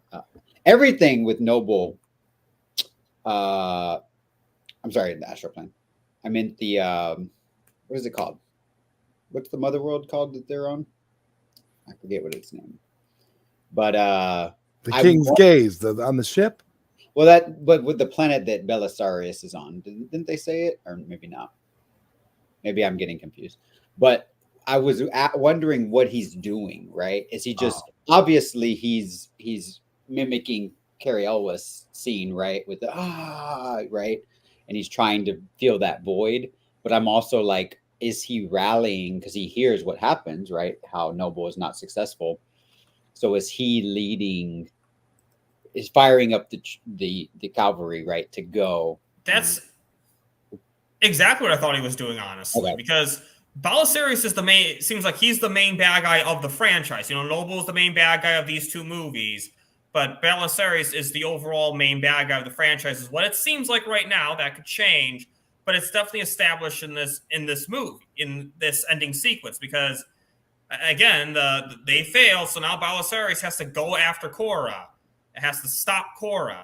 And hey, at least Belisarius didn't kill the guy who brought the bad news. A lot of times they kill the messenger, but at least Belisarius had some decency. What about you, ZodWriter? What's your thought on the ending sequence? I love it. Everything about it. And it was in the book. W. Muir here actually touches on the point that I was going to make. So if you pull up W. Muir's quote here, at the end of the book, Belisarius says under his breath, there's one of us, Arthalius and many more of us prepare to be hunted. It is so deep and so good. I can honestly say that the way that it ended, I felt like for part 2, for me, part 2 was night and day over the studio version. There was so much more to part 2, especially the ending. Are you kidding? Oh yeah, that's like a whole. But if you ask that guy, right, what was the whole theme? Right, the cleaner, right? Cleaner and more, yeah, just clean, right? That's what we want from our Zack Snyder movies. Ah, boy, what an ending! Beautiful. It is a great ending. It shows a lot more, but what I like, it really establishes the larger threat, because in the studio cuts, okay, they're going after Princess Issa. The main threat's dead as far as you know, and I'll actually bring this person on real soon. Just want to finish this thought real quick, but I like that you see the overall thoughts on, or the overall threat of the Mother World, and seeing Balasari, seeing the kind of king he is, just from the trailer where you see how he loves the crown put on his head. He loves that. He loves that ego of this character. The ego, yeah, off the charts ego.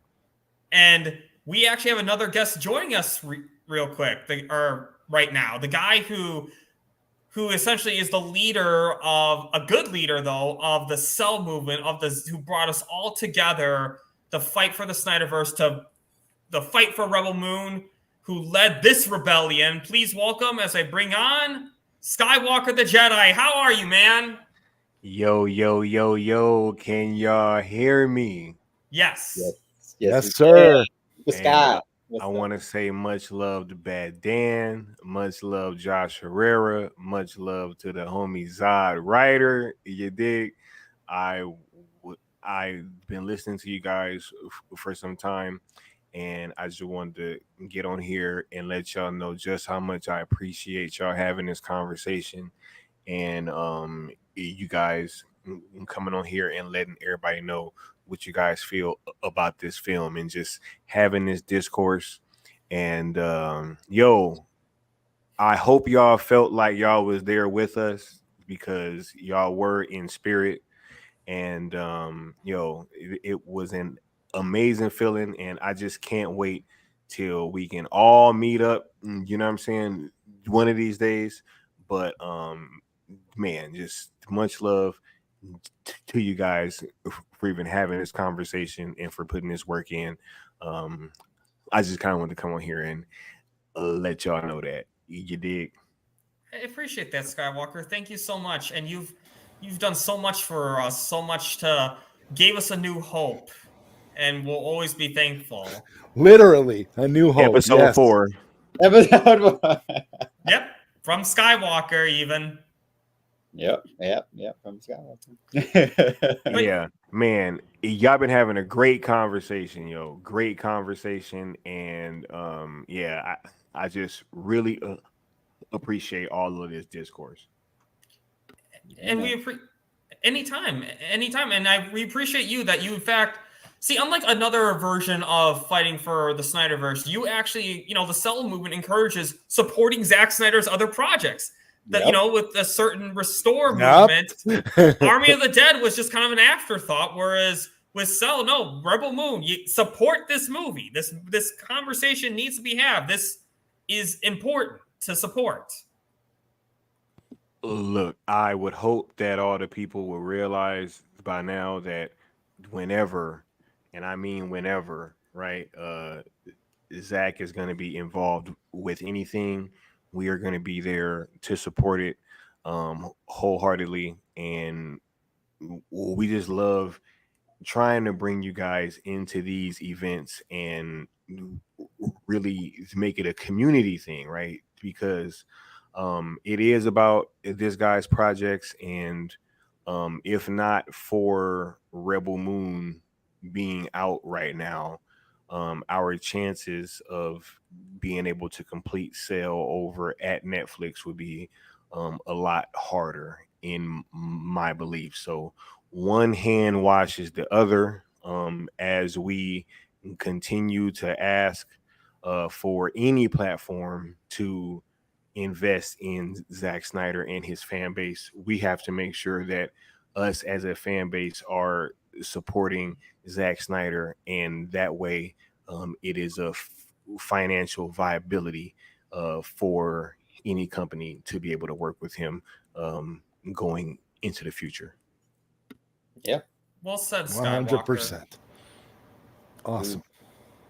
Hey, I actually love how that came out. You know what I'm saying? Oh, yeah, you should. You dig? That was like, hey, listen, we've got the spokesperson, we've got the head of the cell movement right here, and he is, on point. That was such a great statement that you gave, Skiiwalker. Much love, homie.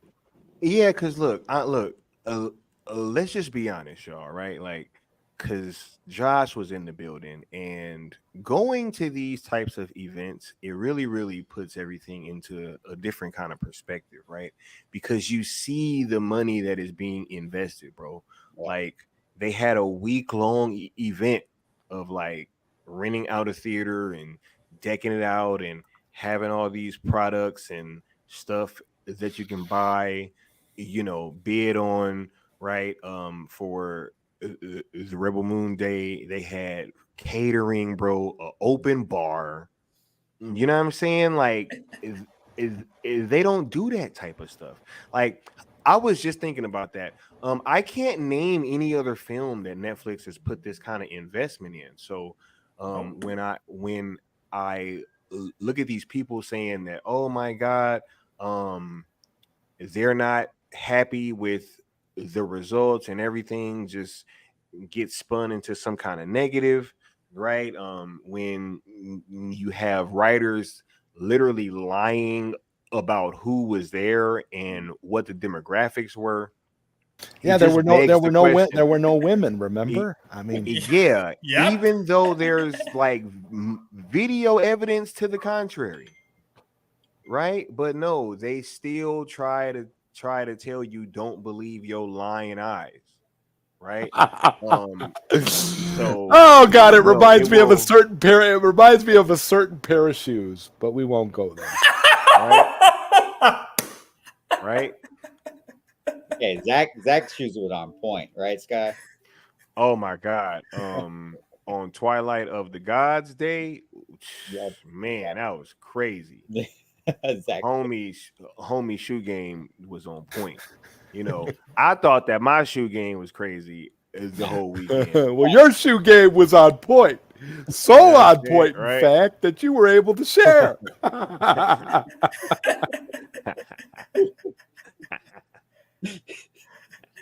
I actually love that is out there now. You know what I'm saying? Anyway, no, but yeah, it's just this whole weekend, bro, and for it to culminate in us being able to watch Rebel Moon in the theaters, bro. Like, I was just thinking about that. They were trying to say that there were no women there and that it was all like middle-aged white dudes. Not only was it like a plethora of women, but there was like a boy in there that had just turned 16. It was his 16th birthday. 16th birthday. And Zach gave him the last question. You remember? He was like, "Oh, yeah, oh, really? Yep, yeah, like, nice." And it was about we literally had people turning 16 watching Rebel Moon. You know what I'm saying? Like, and yeah, it was just so absurd, that statement. But it also puts things into context, because I'm like, why would that be out there, right? Like, where did that come from? And I think it comes from a place of fear, and them trying to make sure that anything touching Zach's name to the greater public, they just don't want it to land, and they're going to do whatever they can to try to make sure that doesn't happen. So yeah, I have once again another renewed focus kind of moment, because like, being there and then seeing them lie like that, it did kind of change stuff for me. Like, it did put things into a different kind of light, because I'm like, whoa, like, this is really the fucking Matrix. Like, excuse my French, but this is really the Matrix. Like, I don't know how else to take that. Like, I don't know how else to take showing up somewhere and it being such a diverse group of people, right? And then, as Josh is pointing to, right, down. It literally products. literally had people there from all from all different walks of life, and everybody is there and they're having a great time. And it was just so weird to see that happen. So once again, we have another renewed kind of focus over here at ZSSM, and we're just going to continue pushing forward with this thing and supporting all of Zach's projects. We're going to try to pull up, be it Rebel Moon, be it Twilight of the Gods. You know what I'm saying? Like, yo, we gonna be there. And man, y'all ain't ready for Twilight of the Gods. I'm gonna keep saying that. Yo, they're gonna be so shocked watching that shit on cartoons and cereal. But y'all gotta wait until Saturday morning because it's only gonna be right. And Zod, all those complaints that you're, mimicking, they need to be saved for Twilight of the Gods because that's where they're really going to. It's gonna be worse. Yo, it's gonna be worse. I keep telling people, like, I'm not joking. Nobody is joking. No, the headlines for that show are gonna be egregious. They're written. They're written already. Like, they're already written, bro. It's gonna be, oh my god, somebody needs to rein him in. He's out of control. Think of the children. I'm be like, bro, this is not your granddaddy's cartoon, bro. This is not your grandma's cartoon. It's just not. Like, it's not, bro. No, it's not the Loki TV show at all. It is not Love and Thunder. It's not. It's like real life, like, the Norse gods coming down to earth, fucking shit up. Excuse my French. You can say the F-bomb on the show. It's fine. Yeah, the gods are coming down here, fucking shit up. And yeah, like, the humans are doing human things. You know what I'm saying?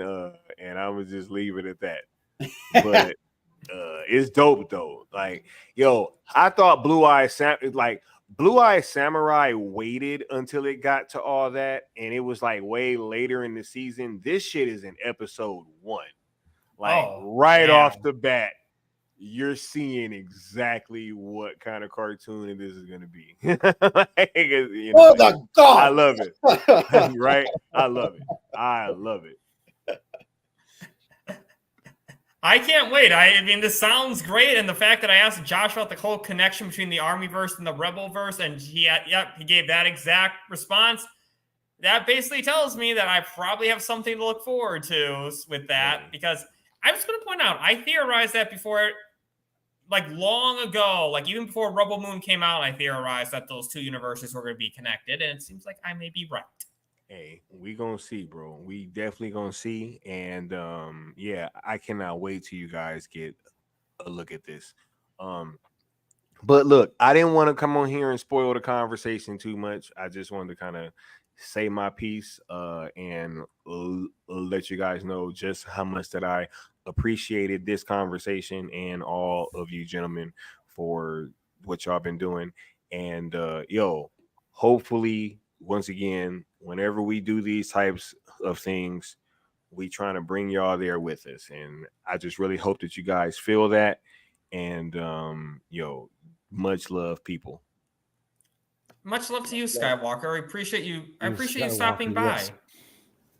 Super Sky. For sure. Y'all have a nice evening.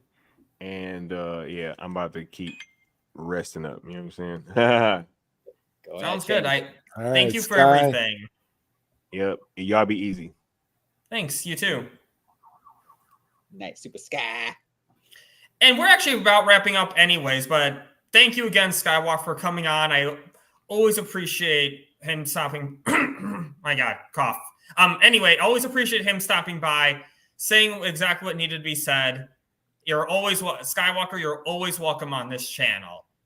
And I know some people do have to get going, so we'll just kind of quickly get through this next part. So anything we miss, any other thoughts you want to bring up about Rebel Moon, the director's cuts? We'll start with you, Josh. I mean, of course, I'm trying to think. I talked about, I did like the extended sequence of the alien that's accompanying the Blood Axes in part 2, in movie 2, where they're coming in, and not sure if it's been confirmed or not. I still think that that might be Zack Snyder either in the makeup or just doing the voiceover. But they also got this added scene of that character sacrificing themselves. Yep. So if it was Zack Snyder, that would be pretty amazing, because it did kind of sound like, "Arr!" I could see Zack. Yeah, I thought that was Zach too. I kind of had that inkling. Yeah. Right? It did kind of seem like that. That was gonna be part of one of my questions. I'm like, hey, were you that alien, Zach? But I was gonna ask something else. But you're that guy, Josh. You're that guy. So I know. I was like, oh, and then that guy had to ask about Bane. I was like, I could ask something better. Oh well, next time. But I loved Ray Fisher once again. I thought it was so definitive that he is kind of gone. So it did suck. I know that there's some people who were disappointed in that, but times of war, there's going to be casualties. And so this R-rated cut, it further accentuated the story and the oppression that these, these entities, right, are capable of. And I think Zach, like I said this before, I said it again, I think this version, the director's cuts, doubled down on the meta-ness of what this movie is about. It's about us, y'all. We're the rebels. We're the ones fighting the machine. We're fighting the occupation. We're fighting the sameness to be assimilated into the mother world and become drones for their bidding. That's what we as rebels are fighting against. And so when you see that savagery of Noble and Toa, I believe is what it's called, where Eris is, and you see the the branding, and you see Eris getting manipulated, and you see Korra being manipulated, and you see the sex, and you see the gore. It is because this is real. This is sci-fi, but this is real, right? Most sci-fi, they try to be like, oh, that's taboo. In this version, it's like, Star Trek, Zod, like classic Star Trek. It was just like, oh, that's, I'm not a huge Trekkie, but from what I understand, it started off in, it's a society, it's other, there's sex, of course, but initially it wasn't portrayed as, what it's become now, I guess.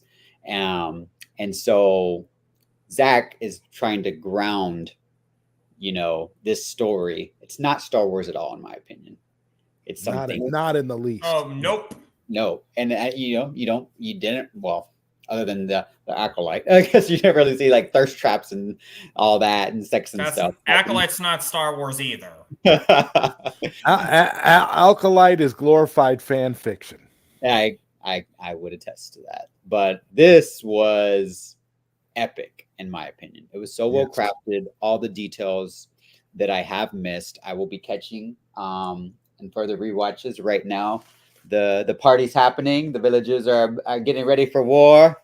And I'm just going to be watching this over and over again. And thank you for doing this review, Batdan, because I'm inspired now to do a watch party now on my channel. Not going to be able to do it this weekend.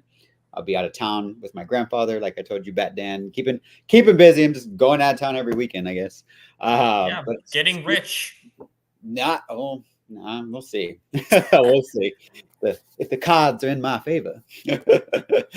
But anyways, I really appreciate Zach. I said this before for the Scar Giver, but I've had a rough year, y'all. Batdan kind of knows a little bit about, like, I've had a lot of stuff that just have not gone in my favor. And when Scar Giver came out in April, it kind of jolted me a little bit, and I was not in the best health actually at that premiere. And so coming back, I still healed in May. And then in June, I finally started bouncing back right in time for my birthday. And so this event really filled my heart, honestly. Going to Comic-Con, but then going to SnyderCon was just the motivation I needed this year to just keep going as a person. And I really want to thank Zach and Debbie for having AFSP there. I got to speak with Debbie about something personal, just me and her. And I think that our conversation inspired what she said prior to Rebel Moon director's cut's premiere, she kind of talked about mental health and how it's important for not just the fans, but also the people working behind the camera, you know? So thank you to Zach, thank you to Debbie, thank you to Netflix, and thank you to everyone who was involved in making this a space opera epic, because it is something that is going to continue to inspire me every time I dive into it on Netflix. So thanks for having me. Well said, Josh. And I guess ZodWriter, anything else that you want to address that we didn't know? I just want to thank you for having this stream, Bat Dan. This was a wonderful stream. I think this is one of the best streams that you've ever had on your channel. It's always a pleasure to be here with you and stream with Josh and you guys. This was wonderful. This was a lot of fun, and I enjoyed talking about these glorious director's cuts of Rebel Moon that we all knew were going to be masterpieces. So I am just so happy. I'm in a very, very good place right now. I'm excited about everything that we've got going on. I'm excited about One Punch Dan. I'm excited about all our collaborations and all the various things that we're all doing together as a community. It's beautiful stuff. It's great. Cell is the way, and we are 100% Zactivated. So thank you again, Josh, Bat Dan. Anytime, guys. And for me, just other thoughts. I like that Den/Brad Cage got a flag. I thought that was really cool. Oh yeah, he did. And now, just wrap up. Just give. I guess you kind of both gave your final thoughts already. So we'll just say, just any other final thoughts, maybe, in your rating. So we'll start with you, Josh. 10. 10s across the board. 10 out of 10. Director's cuts. Loved it. I told Zach, I said, when we were taking a picture in front of the Rebel Moon mural, this one, I said, I can't wait for this masterpiece. He said, I can't wait for you to check it out. Enjoy it. So he knew he made a masterpiece. He knew. And this was his baby. So I'm so glad that he was able to get this full version out. And luckily for me, 10 out of 10. Thank you, Zach. Well said, Josh. Well said. And what about you, ZodWriter? I gotta go 10 out of 10 as well. I thought these director's cuts were fantastic. I really don't think, from a story perspective, that they really could have been any better, to be honest with you. I do like the tantalizing chance that we may get an ultimate cut at some point, which might have some more stuff from the book, but that's all, semantics at this point, because as far as I'm concerned, these cuts were perfect. I loved them, and they were smoother than the studio cuts. That's for damn sure. And for me, I will say the same thing. 10 fantastic movies, love them. These were Zack Snyder's true vision, and yeah, a whole number for me too. You don't see that very often, but you can't go higher than 10. So love those movies. Zack Snyder Unchained, and proof more that Netflix needs to invest in Zack Snyder. More Rebel Moon and more DC and ArmyVerse too. But next on the agenda, in my opinion, should be DC. But that's another topic for another day. And coming up on this channel, I will definitely be doing more Rebel Moon coverage. I'll be doing some watch parties as well. And actually, I will be doing an aftermath of Rebel Moon director's cuts. This was actually going to be a topic on this stream, but we kind of went a little over. So I'm like, we'll just make that a whole nother stream. So I would love to have you two guys on for that one. Absolutely. For sure. Only thing is, I don't know if it's going to be Bat Dance discussions or Space-Tastic discussions. I'll have to figure that out. But Josh, coming up, what's coming up for you on your channel? I don't know when, but I will be having a Rebel Moon's director's cut. I imagine. I was like, oh, I'll do it like Wednesday. And I was like, hold on, Josh. When are you you hope you work? You have a job. You have a 9 to 5. When are you going to be able to stream for 6 hours? So it'll probably more than likely be sometime next weekend. I will be out of town with family. I have family commitments this weekend. So stay tuned, and I'll just be rocking out with you guys in the community. I love everything that's going on with One Punch Dan. I love everything going on with Late Night Q&A with ZodWriter. I'm excited to see the new co-host that's going to be debuting on the ZodWriter show. And yeah, I'm just going to be repping this community as much as I can. But specifically, hashtag sell ZSJ on Netflix. Hashtag sell Snyder's Netflix. That one. That one. That guy. Right there. Look at that shirt. And I'm not going to pose on the back again because I keep showing off my butt when I do that. So. And what about you, ZodWriter? What's coming up on your channel? Well, more music, more late night Q&As, ZodWriter shows coming back in September, and more importantly than that, more One Punch Dan material. One Punch Dan. Things are really ramping up with One Punch Dan. I can tell you that right now. So, like Sin Havoc always likes to say, stay tuned. I love that so much. That Just Josh bracelet. That to me is kind of immortalized. One Punch Dan already. It's immortalized now. Oh my God, that's beautiful. That means so much to me. I almost want to cry just seeing it. Your character, Just Josh, it's so beautiful. You started something, Bat Dan. Look at you. all because I talked about punching Karens and old ladies. Oh. Sin Havoc with the bombs. Have you been talking to Good Austin? Because he's the one who designed this one. And also coming up for me, not really YouTube related, but not this weekend, but next weekend, I'll be at Fan Expo, who none other than Sophia Boutella will be there. So my plan is, I'm hoping again, obviously sometimes actors do cancel last minute. So assuming that doesn't happen, my plan is to actually get a picture of her with this shirt on. So be on the lookout for that. But guys, Josh, Zod, thank you for coming on. I love this discussion.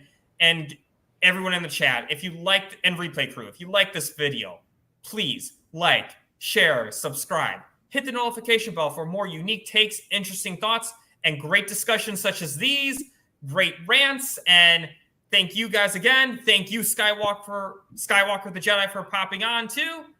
And on that note, have a space-tastic day. Rebels, let's go.